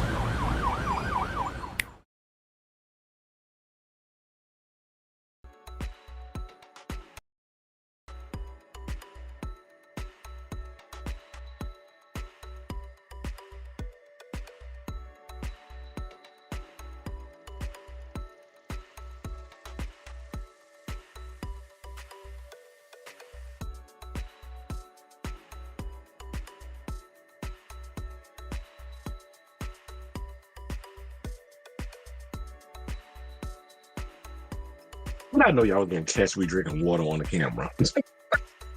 Anyway, welcome back to the show.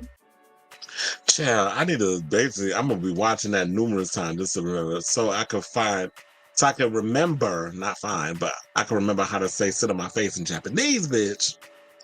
Because if I come across some Asian boy, I want to say that. But I'm not Japanese, I'm Korean. Anyway, welcome back to the show, everybody. Let's get right into these topics. So, let's talk about Miss Michelle Visage. Since, well, then if I do that, I need to move with the RuPaul's story. So, because I had an order, but whatever. We can play around with it. That's why we live. So, in a recent interview, RuPaul's Drag Race judge Michelle Visage may have let it slip that Jennifer Lopez and Leah Remini are no longer friends. Now, last week we already talked about, how Michelle Visage, was joining Scientology. Then she wised up and realized y'all full of shit. And then, vacated the premises like the smart woman that she is. But now she's, in that same interview that she did on the La Costaristas podcast with Matt Rogers and Bowen Yang, she's revealed the team. So the Drag Race judge, 55, discussed her own friendship with Remini, 53, when she was on the podcast. Now, as Rogers, 33, gushed about his love for Remini and Lopez's 2018 collaboration Second Act, Yang, 32, asked, he says Leah and J-Lo are best buds, right? As Rogers continued talking about the movie, Visage replied, no comment. Yang, meanwhile, burst into laughter. Now, Remini and Lopez, 54, met in 2004 at a red carpet event. It was one of those instant chemistry things where you just feel like, I love this person. I love being around this person. This person makes me laugh. Lopez gushed to Entertainment Tonight in 2018. She's cool, and we also have very similar upbringings. That's why we work well together. Now, more recently, however, some fans have wondered whether the duo have grown apart. When Lopez exchanged vows with Ben Affleck for the second time in August 2022, Remini wasn't present at the ceremony because she was taking her daughter, Sophia, to college. Remini shares Sophia, 19, with husband Angelo Pagan, who she met in 2003. Now, Remini further raised eyebrows in January when she attended Mark Anthony's wedding to Nadia Ferreira. Anthony, 55, was married to Lopez from 2004 to 2014. Oh, look, a full-on 10-year marriage. See, J-Lo's marriages last longer than a couple of years. The former couple shares twins Max and Emmy, who are both 15. Now, neither Lopez or Remini have commented about where they stand now, but Remini has said she doesn't always love fielding questions about Lopez. Say, not because I don't love talking about my friend, but I feel like a lot of times it's for gossip purposes. This is what she said during a February 2021 interview on the Today Show, especially if I'm trying to talk about something that is important, like our podcast, or exposing the abuses that we're talking about in Scientology and the victims of Scientology. As somebody asked me about Jennifer's wedding, I just kind of find it utterly annoying. And I agree with Leah, because look, quiet as it's kept, Leah's been in the industry longer than Jennifer Lopez. Like, I used to watch Leah Remini on Saved by the Bell. I used to watch her on Living Dolls, that short-lived series that was a spinoff of Who's the Boss that was supposed to be for Leah Remini because she played the cousin of Samantha Maselli and Tony, she played the cousin of Samantha on the show. And they kind of were trying to usher that as a spinoff for Leah Remini. Now, Living Dolls was also the show when I first found out about, when we first were introduced to Halle Berry, because she was on that show.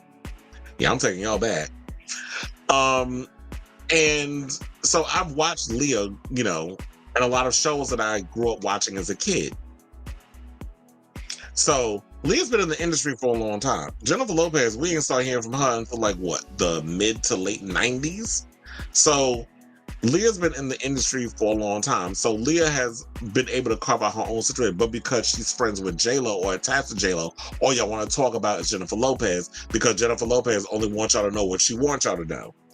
And so that would irritate me too. Like, it's like, well, I got stuff going on here too. I'm trying to bring awareness to Scientology and the shit that they do to people. And y'all just want to talk about, oh, so when the last time you were in Jennifer Lopez? None of your fucking business. And why you even ask me? Like, that's not even what I'm here for. So I understand that. But then also, like, some people grow apart. Maybe the event that they met at was, maybe they met through Mark Anthony. And the fact that maybe she was Mark's friend before she was J-Lo's friend. Who knows? I don't know the whole situation of why it is, how it all went down and who's friends with who and who's friends with this one and all this other stuff. And look, I still thank y'all to this day that a lot of y'all watch my, the story that I did about Emmy not going to Mark's wedding. That's still getting a lot of likes and comments and all. So I get the alerts on my TikTok. That's gotten so many views. I don't know how many views it's gotten right now because when I'm in the middle of doing a show, I try not to be distracted and look at my phone and stuff because I want to concentrate on the topics. But it's still one of the biggest stories that I've done on my TikTok. So I appreciate all of y'all that look at it that way. But, some people, I guess maybe, when it comes to friendships, people outgrow their friendships. And I think that's what probably happened, that Jennifer Lopez and Leah Remini outgrew each other. She's all up Ben's ass. So, that's what she was to focus on and raising two 15-year-olds. And then you have Leah over here, her daughter's in college. She's busy trying to take down Scientology. She's got all her endeavors and things going on. So she's not worried about, Jennifer Lopez and what she doing. Jennifer Lopez is focusing on that Dalola. She's focusing on releasing that album that she has coming out. Don't know when. I think it's next month. She still has yet to release a single. She's worried about that album, This Is Me Now.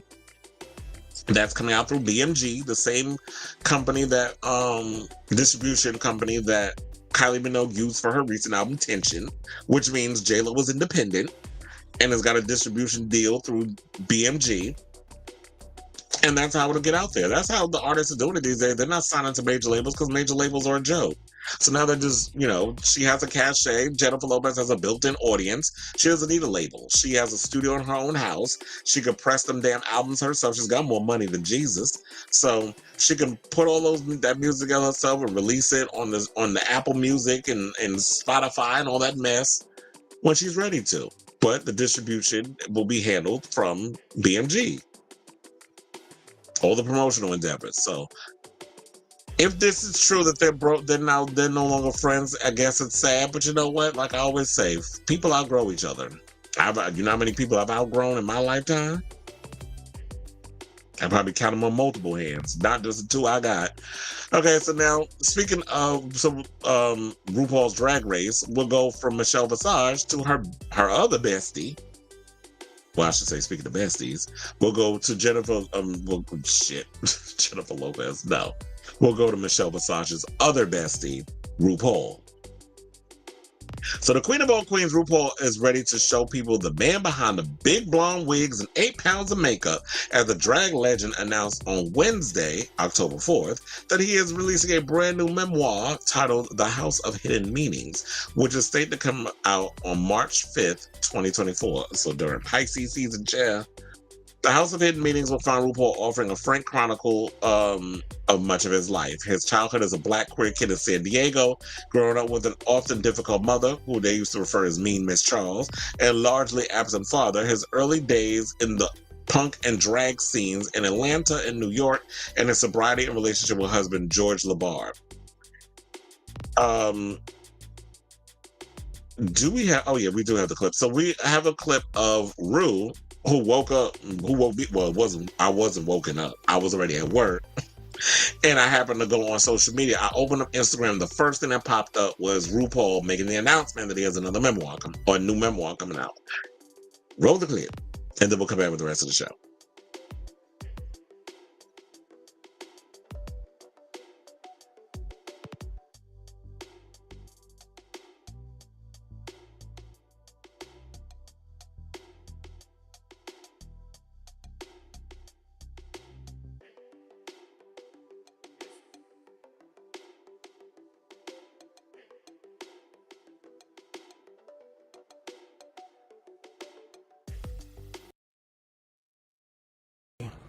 After 2.5 years, it's finally here. My memoir. I'm so excited and so anxious at the same time because I reveal so much of myself. You know, this world today it feels so hostile, and it's such a scary place to be vulnerable in, but I did it. So get ready.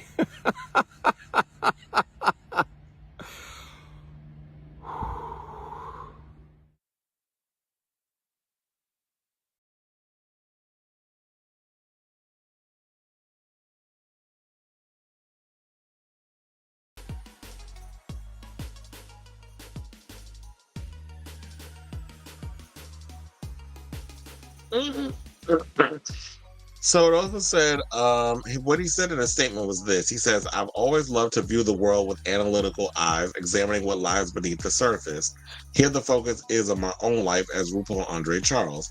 Now, a story in Vogue featuring an interview with RuPaul offered a few more details about the book, including the fact that it would only cover the first 40 years of RuPaul's life and stop before the launch of Drag Race.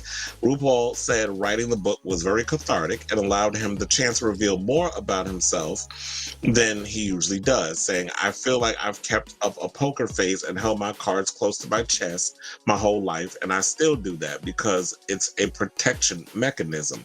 He added, it's one of my navigational tools in life to remember who you are and then to share it with everyone, especially in a world where people are sometimes looking to tear you apart and to use your kindness against you. Say that you're weak, but the opposite is true. Your vulnerability is where your real power is. So basically we're getting everything before Drag Race, and I guess when is he going to come out with another memoir that's going to do the other half of, like, you know, the 20 years after his 40, because he's what, 61, 62? So after 40, that's like the next 20 years, which would be, and I do hope that we get that aspect of his life. But they said the House of Hidden Meanings will mark RuPaul's fourth book. His first, 1995's Letting It All Hang Out, was also an autobiography, while 2010's Working It and 2018's Guru mixed elements of memoir and life guide. So he just continues to, it seemed like to me, he just releasing more and more of the same. Because if he has these books, then it's cute. But you want to know something? I actually think I'm going to get this book. Because here's the thing, I like, you know, say what you want about RuPaul, and many people have. I mean, if you follow Willem enough, you know she's got lots of fire and venom against RuPaul and has said many things. There was even a video that he did in an interview. Oh my God, I think I may have it on my page. I can't remember exactly who it was. I think it was called, the Discretion Advised podcast. If y'all ever get a chance, check that out, because they had Willem on as a guest, and they also had oh my God, what's his name, the sex worker that does a lot of the shows on, he did Hot House with what the hell's her name, with Tiffany Powlin. He also he plays the bailiff on another one of them court shows that is on Out TV. Speaking of Out TV, X-Rated NYC is back for season 2. But let's get back to this. I watched the first episode the other day. I had a cackle. But what was it? Oh, so my thing is, I would love to see, like, so, you know, regardless of how we feel about RuPaul and some of the things that we've said over the years about RuPaul, you know, I will admit that, you know what, he has been kind of like the blueprint of, before there was a Drag Race, before drag was in the mainstream, he was one of the people that we, you know, a lot of us queer people looked up to and was like, he is the blueprint, he is a moment, he is a legend, he is a star. Like, just out there really ushering into the mainstream, you know, with his whole glamazon look. He had a doll, he had many books, he appeared in a lot of movies. Whenever RuPaul appeared in a movie, thank you, Victor Yates, for popping in and telling me Matthew Camp, because I could not remember his damn name. And I was looking dead at his picture, I mean his face too, because when I would look down, I was like, I posted the clip of Willem going in on basically him talking about why he and RuPaul don't no longer speak. The last time they spoke, he said that they cuss each other out. I said F you to him, he said F you too, and he drove off in his car. Because I told y'all, Willems has a studio literally across the street from World of Wonder. I actually, when I lived in LA, I went to Willem's studio because I believe his assistant at the time, I can't remember the guy's name. He was a DJ also. I also got Willem's book for free. But what was it? Oh, so a friend of mine, David Lapp, was doing a photo shoot for I think the guy, he moved back home or whatever. But when I lived in LA, we did a photo shoot at Willem's studio. And that was around the time, Mark and Marco was literally next door. One day they walked past, Mark and Marco and his team, they walked past the place. We all waved at them, they waved back, they kept it moving. It was a cute little moment, but nevertheless, I was helping with the photo shoot and stuff. And before that, I took a picture in front of World of Wonder, which if y'all check my Instagram out enough, that picture's up there and on my other social medias. But anyway, so Willem has always had a gripe against Rue and the way his issue with Matthew Anderson, who did his hair and makeup back in the day before he got ill. Because here's the thing, where I used to live in Silver Lake, I actually rented out there was a house attached to, this is some weird shit, but we're going to get into it. So when I rented out an apartment in Silver Lake, I rented out a space there was, the front of the place was a vintage store. The back was a house. So I rented a space out in the house. That's why my rent was good too. It was $700. I had a big space, my own bathroom, everything. Oh, I was good. I was living lovely in LA. I should have stayed my ass there. But this was before the pandemic. But anyway, so Matthew used to always come there, and apparently they were saying that he was delirious, that he was going through some mental things. So apparently they said, like, Matthew's health was declining, his brain was kind of going off. Like, he would go into that vintage shop and he would just buy up a whole bunch of stuff for no reason. Like, just be up in there just buying up shit. And don't know where he at, don't know who he is, like a bunch of other stuff. So I don't know, maybe Rue didn't want to see him in that way and decided not to go. But Willem was always going to visit. So I don't know. Everybody has their reasons for why they do what they do. I would really love for a book to come out. Shit, I wish I had that now. in New York. But so when I went to with that being said, my thing is I would really love a book where Rue really breaks down Drag Race and all the things that people complain about over the years. Like, how did Drag Race, I think we kind of know the story of how Drag Race came about and all this other stuff, but I would really love for him to become the wizard, pull the curtain back and give fans a peek behind the curtain that is the show, speak on the impact, how the show has kind of ushered drag into pop culture's mainstream. I would also like for him to address the darker side of Drag Race, you know, the toxic fandom, what really happened between him and Matthew and all that other stuff, and Delta. But Delta has addressed her falling out with Rue in so many ways. I don't know. It kind of is like, did y'all fall out? No, I don't know the way she explains it, but if you see Joseph Shepard's podcast, she basically, Delta told her side of the story over there. And how the whole Willem feud started. But I don't feel like Rue is going to open and address that side of himself. So I guess we're just going to have to get the lollipops and rainbows stuff continuously from Mama Rue. I'm gonna still watch the show though, but child, are y'all watching UK? Because the way they edited around that girl, who's I guess the cherry pie of the season, I don't know how they did it, but them editors are good. Maybe they need to take the British editors and bring them over to America and show y'all how to really edit out a contestant on the show. Cause bitch, they've been editing around her to the point where I don't even know the name of the queen that the 11th queen that's been chopped. So I'm wondering when they actually eliminate that queen, or does she make it to top 4? Like, how are they gonna work that out? That's just gonna be weird. But anyway, so good luck, Rue. I'll be checking out your new book when it comes out. Now, let's talk about Brian Austin Green. So the former Beverly Hills 90210 star is opening up about how his attitude has changed towards his gay son Cassius, who he shares with former soap actress Vanessa Marcil. Now, the father of 5 appeared on Lance Bass's podcast, Frosted Tips with Lance Bass, and opened up about his relationship with his 21-year-old son, Cassius Elijah Marcel Green, saying he's so lucky to be in your family because so many kids out there don't get that. This is what Bass pointed out. Green then reflected on the journey he took with his son as he figured out his sexuality, saying, "It's been fascinating," he said. It's been a challenge just because honestly it was unknown for me, but I think a lot of people are afraid of the unknown, whereas I'm not. To me, it's intriguing. I want to learn about it. So I would get into these conversations with Cash where I wanted to understand the things that seemed so different to me at first. Then you realize, oh, this isn't different at all. It's just your choice of partner. Saying, it doesn't affect me at all, and that's the thing I'm trying to beat into people now. Why do you care so much? And why are you trying to somehow bully your feelings and your opinion into something that does not affect you at all? And I have to say, this also, I should point out, is not the first time that Brian has had to defend one of his kids from homophobia. Now, back in 2017, the actor came to the defense of 4-year-old son Noah, who he shares with Megan Fox, who faced criticism for dressing up as a character from Frozen, saying he's 4 and if he wants to wear it, then he wears it. And I think they also made a comment about his son wearing nail polish and stuff. It's like, you know what? Y'all are so goddamn toxic. I just don't understand women out here and people who make comments about boys and men who they feel like if they don't fit your idea of what a masculine man is or what a boy is supposed to be, then they're gay or something like that. Some people just comfortable wearing what they want to wear, and that should be okay. And I love the fact that, you know what?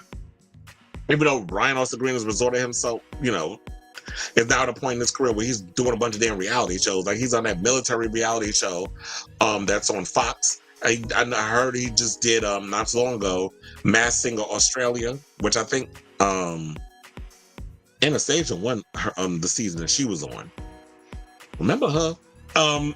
So yeah. So I love the fact that we have someone like a Brian Austin Green who is very understanding. I think he's like 50 now. So he's understanding of, you know, okay, I have a gay son, so let me try to understand and not be like, oh, well, you need to take that off. You can't be doing it. Don't be doing that in my house. So we need more men who are understanding and open-minded when it comes to gay stuff. Well, maybe it's, who knows? Maybe he got all of that because he came up in a time where, you know, the entertainment industry. So he's seen a lot. He's been exposed to a lot. So it could be that, or maybe it's just an open-minded human being. So I like the fact that he has that relationship with his son. Because I remember at one point, he and Vanessa Marcel were going at it over custody and this, that, and the third. So it's good that they have a great relationship with each other. All right, so let's talk about Billy Porter. Now, Emmy and Tony winner Billy Porter says he struggles with survivor's guilt after being diagnosed with HIV in 2007.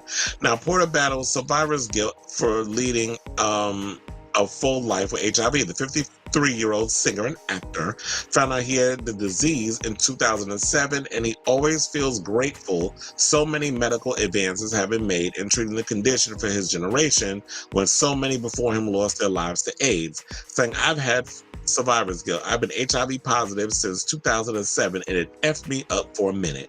It's not lost on me that I am part of a generation that has kicked the doors down, and I get to walk through that door. That doesn't happen often," Porter said to the Gay Times.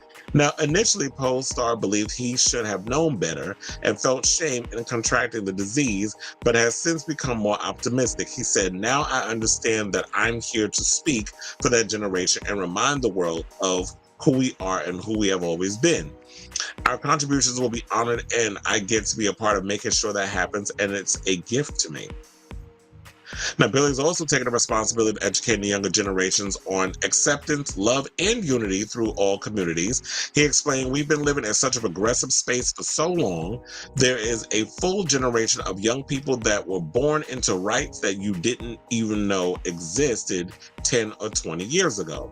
The star wants to continue his teachings with the Black Mona Lisa album, which his songs are filled with message of acceptance and support. Speaking about the inspiration behind the record, he says, "I grew up with protest music. There's not a lot of that anymore. Everybody is so afraid to speak. This is precisely the time when artists go to work. There's no time for despair, no place for self-pity, no need for silence." Well, I don't feel like I need to start preaching. "No room for fear. We speak, we write, we do language. That is how civilizations heal." So I am here for all of what Billy Porter's doing. This Black Mona Lisa album, I thought it was coming out this year, but now I'm hearing it's coming out in early 2024. I know he was on tour promoting the album. He talks a lot about the album in the issue of Gay Times, which if you head over to my website after the show, preferably, you can click on the thing and read the full article. And I like Billy Porter. Like I told you, I've been following Billy Porter's career for a long time. And even though this is his 5th album, he says this is like his first proper album that he's releasing where he gets to do it on his own terms and talk about the things he wants to talk about. He a couple of the albums that he did release were Broadway recordings.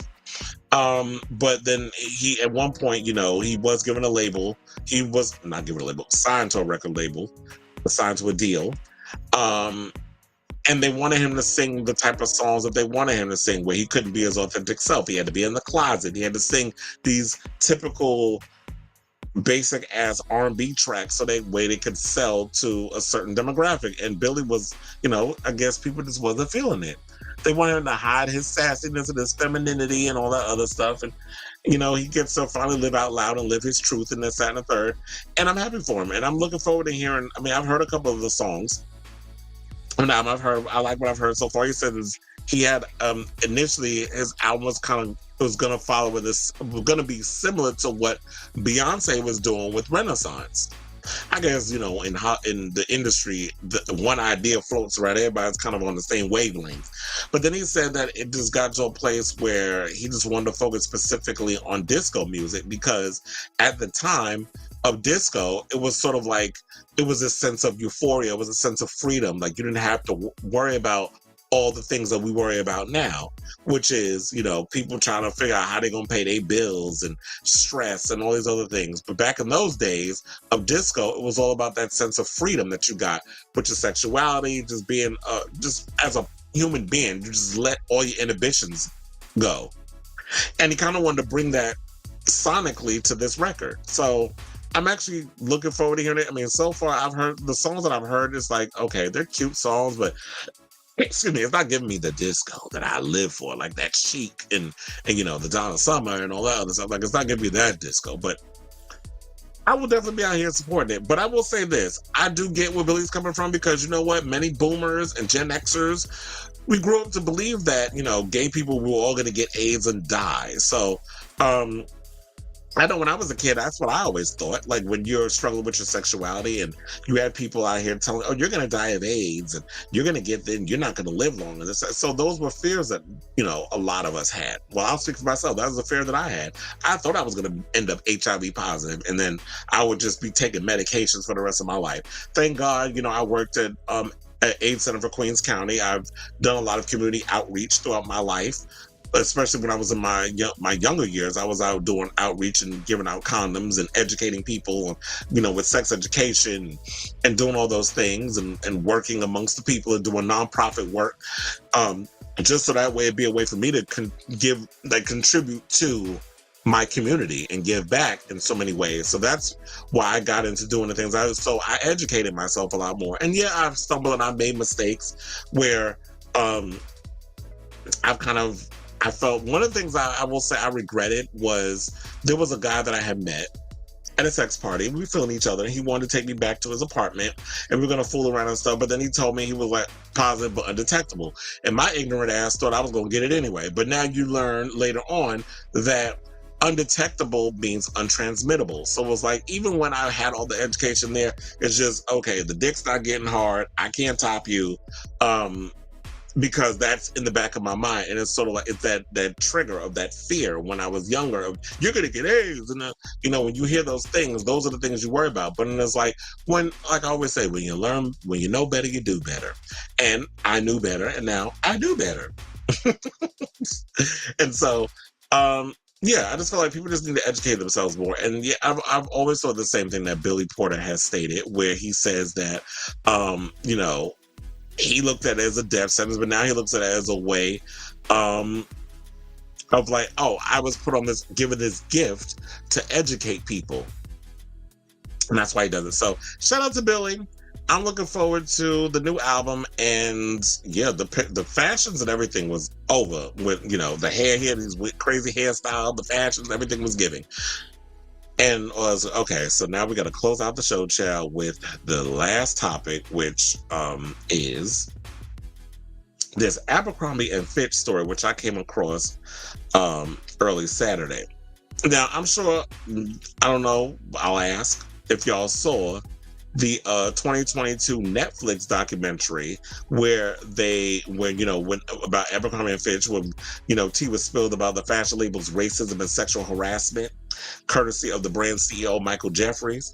Well, there was a new expose that was done and a new documentary that's coming out courtesy of the BBC, where a number of men have come forward to accuse Jeffries and his partner Matthew Smith of sexual exploitation and abuse at parties they hosted around the world between 2009 and 2015. Now, shout out to NPR for this story. They said the BBC says it spoke with 8 men who engaged in or witnessed sex acts at parties hosted by Jeffries and his partner Matthew Smith from the years 2009 to 2015. Each of the men was paid thousands of dollars in cash after the parties. This is what the BBC is reporting. The recruitment for the events was handled by the middleman identified by the BBC as James Jacobson. One of the recruits told the BBC that Jacobson made it clear to me that unless I let him perform oral sex on me, I would not be meeting with Abercrombie & Fitch or Mike Jeffries. The man performed the act, receiving his first $500 in payment from Jacobson and later an invitation to Jeffries' then home in the Hamptons. There, the man was given poppers, a type of drug commonly used to enhance sexual experiences, and eventually had sex with the then CEO. Another man, a former model, told the BBC he had oral sex performed on him by another recruited man as Jeffries and Smith watched, saying, "This experience, I think it broke me," the former model told the BBC. "I think that this stole any ounce of innocence that I had left. It mentally messed me up, but with this language I now have today, I can sit here and tell you that I was taken advantage of."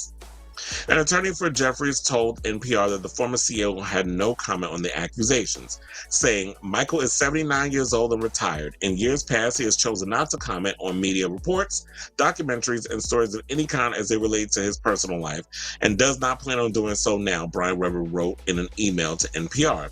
Now, Jeffries handled Abercrombie & Fitch from 1992 to 2014 and is credited by transforming the store with a failing heritage brand known for safari wear to a top-selling teen outfitter synonymous with preppy cuts, pungent cologne, and provocative ads with semi-nude models. For the start, Jeffries had a clear, if elitist, vision for what the store would be, saying in every school where there are cool and popular kids, there are the not-so-cool kids. Candidly, we go after the cool kids. We go after the attractive all-American kid with a great attitude and lots of friends, is what he told Salon in an interview in 2006. Now, a lot of people don't belong in our clothes, and they can't belong. Are we exclusionary? Absolutely.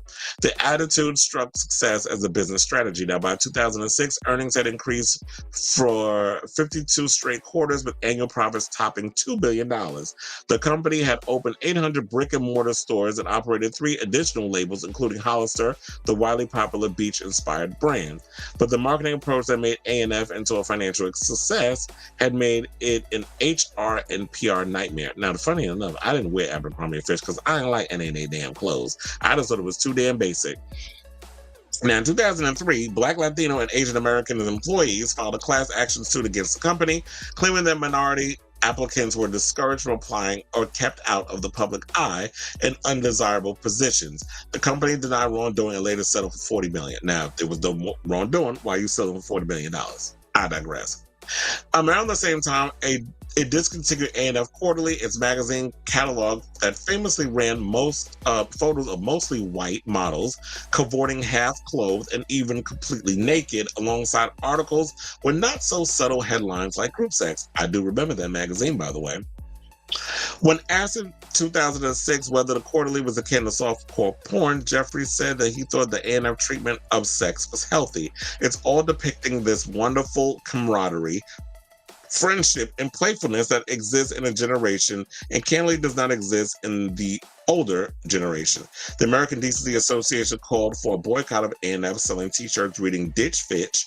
A few years later, a group of Pennsylvania high schoolers called for a girlcott of the brand, arguing that its t-shirts reading "Who needs a brain when you have these?" and "Gentlemen prefer tig old biddies" were outright offensive. The company eventually pulled the two shirts, but kept others, including one that read, "Do I make you look fat?" Well, they were very anti-fat. It was all about perpetuating a certain physical appearance. You had to look a certain way. All American. That's basically what Abercrombie and Fitch was about. But if you looked at the guy, the CEO, child, he looked a fucking mess. So, I say all this to say this shit is a mess. I've heard that they've turned Abercrombie and Fitch around, but I have not watched the documentary. But if you do want to see this one, where it breaks down, the stories about the models accusing of sexual misconduct, the other documentary is on Netflix. But this one, called The Abercrombie Guide: The Dark Side of Cool, will be available to stream in the U.S. via the BBC Select platform beginning October 6th, as well as Apple TV, Prime Video, and Roku. So I definitely will watch that because I want to know the tea on what's going on with this whole situation, because I just don't understand, well, I do understand it. There's always been discrimination in a lot of stuff, particularly with fashion and this, that, and the third.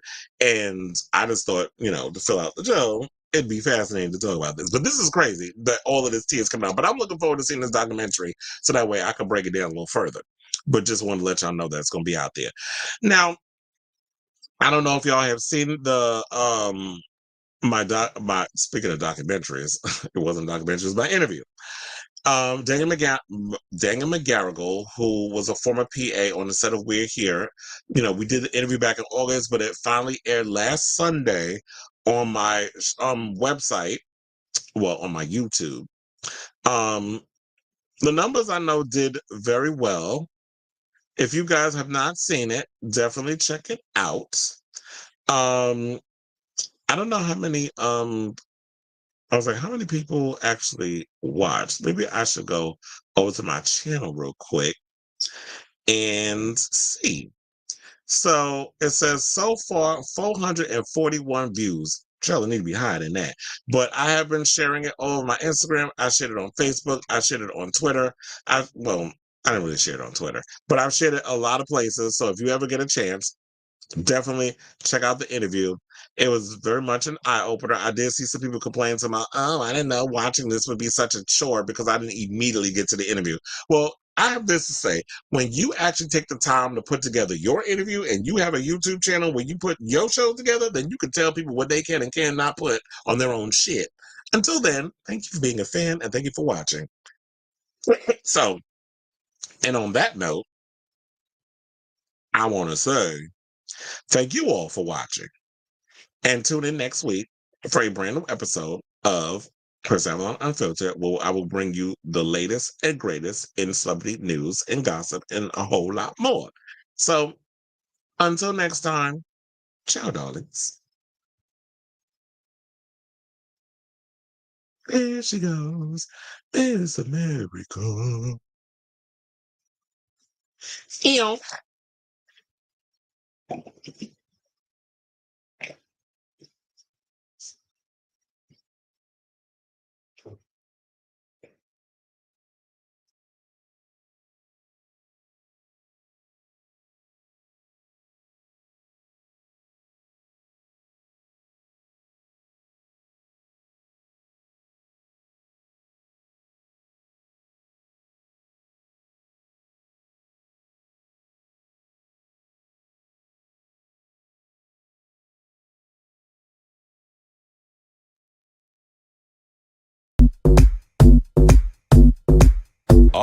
Excuse you. Baloney wash.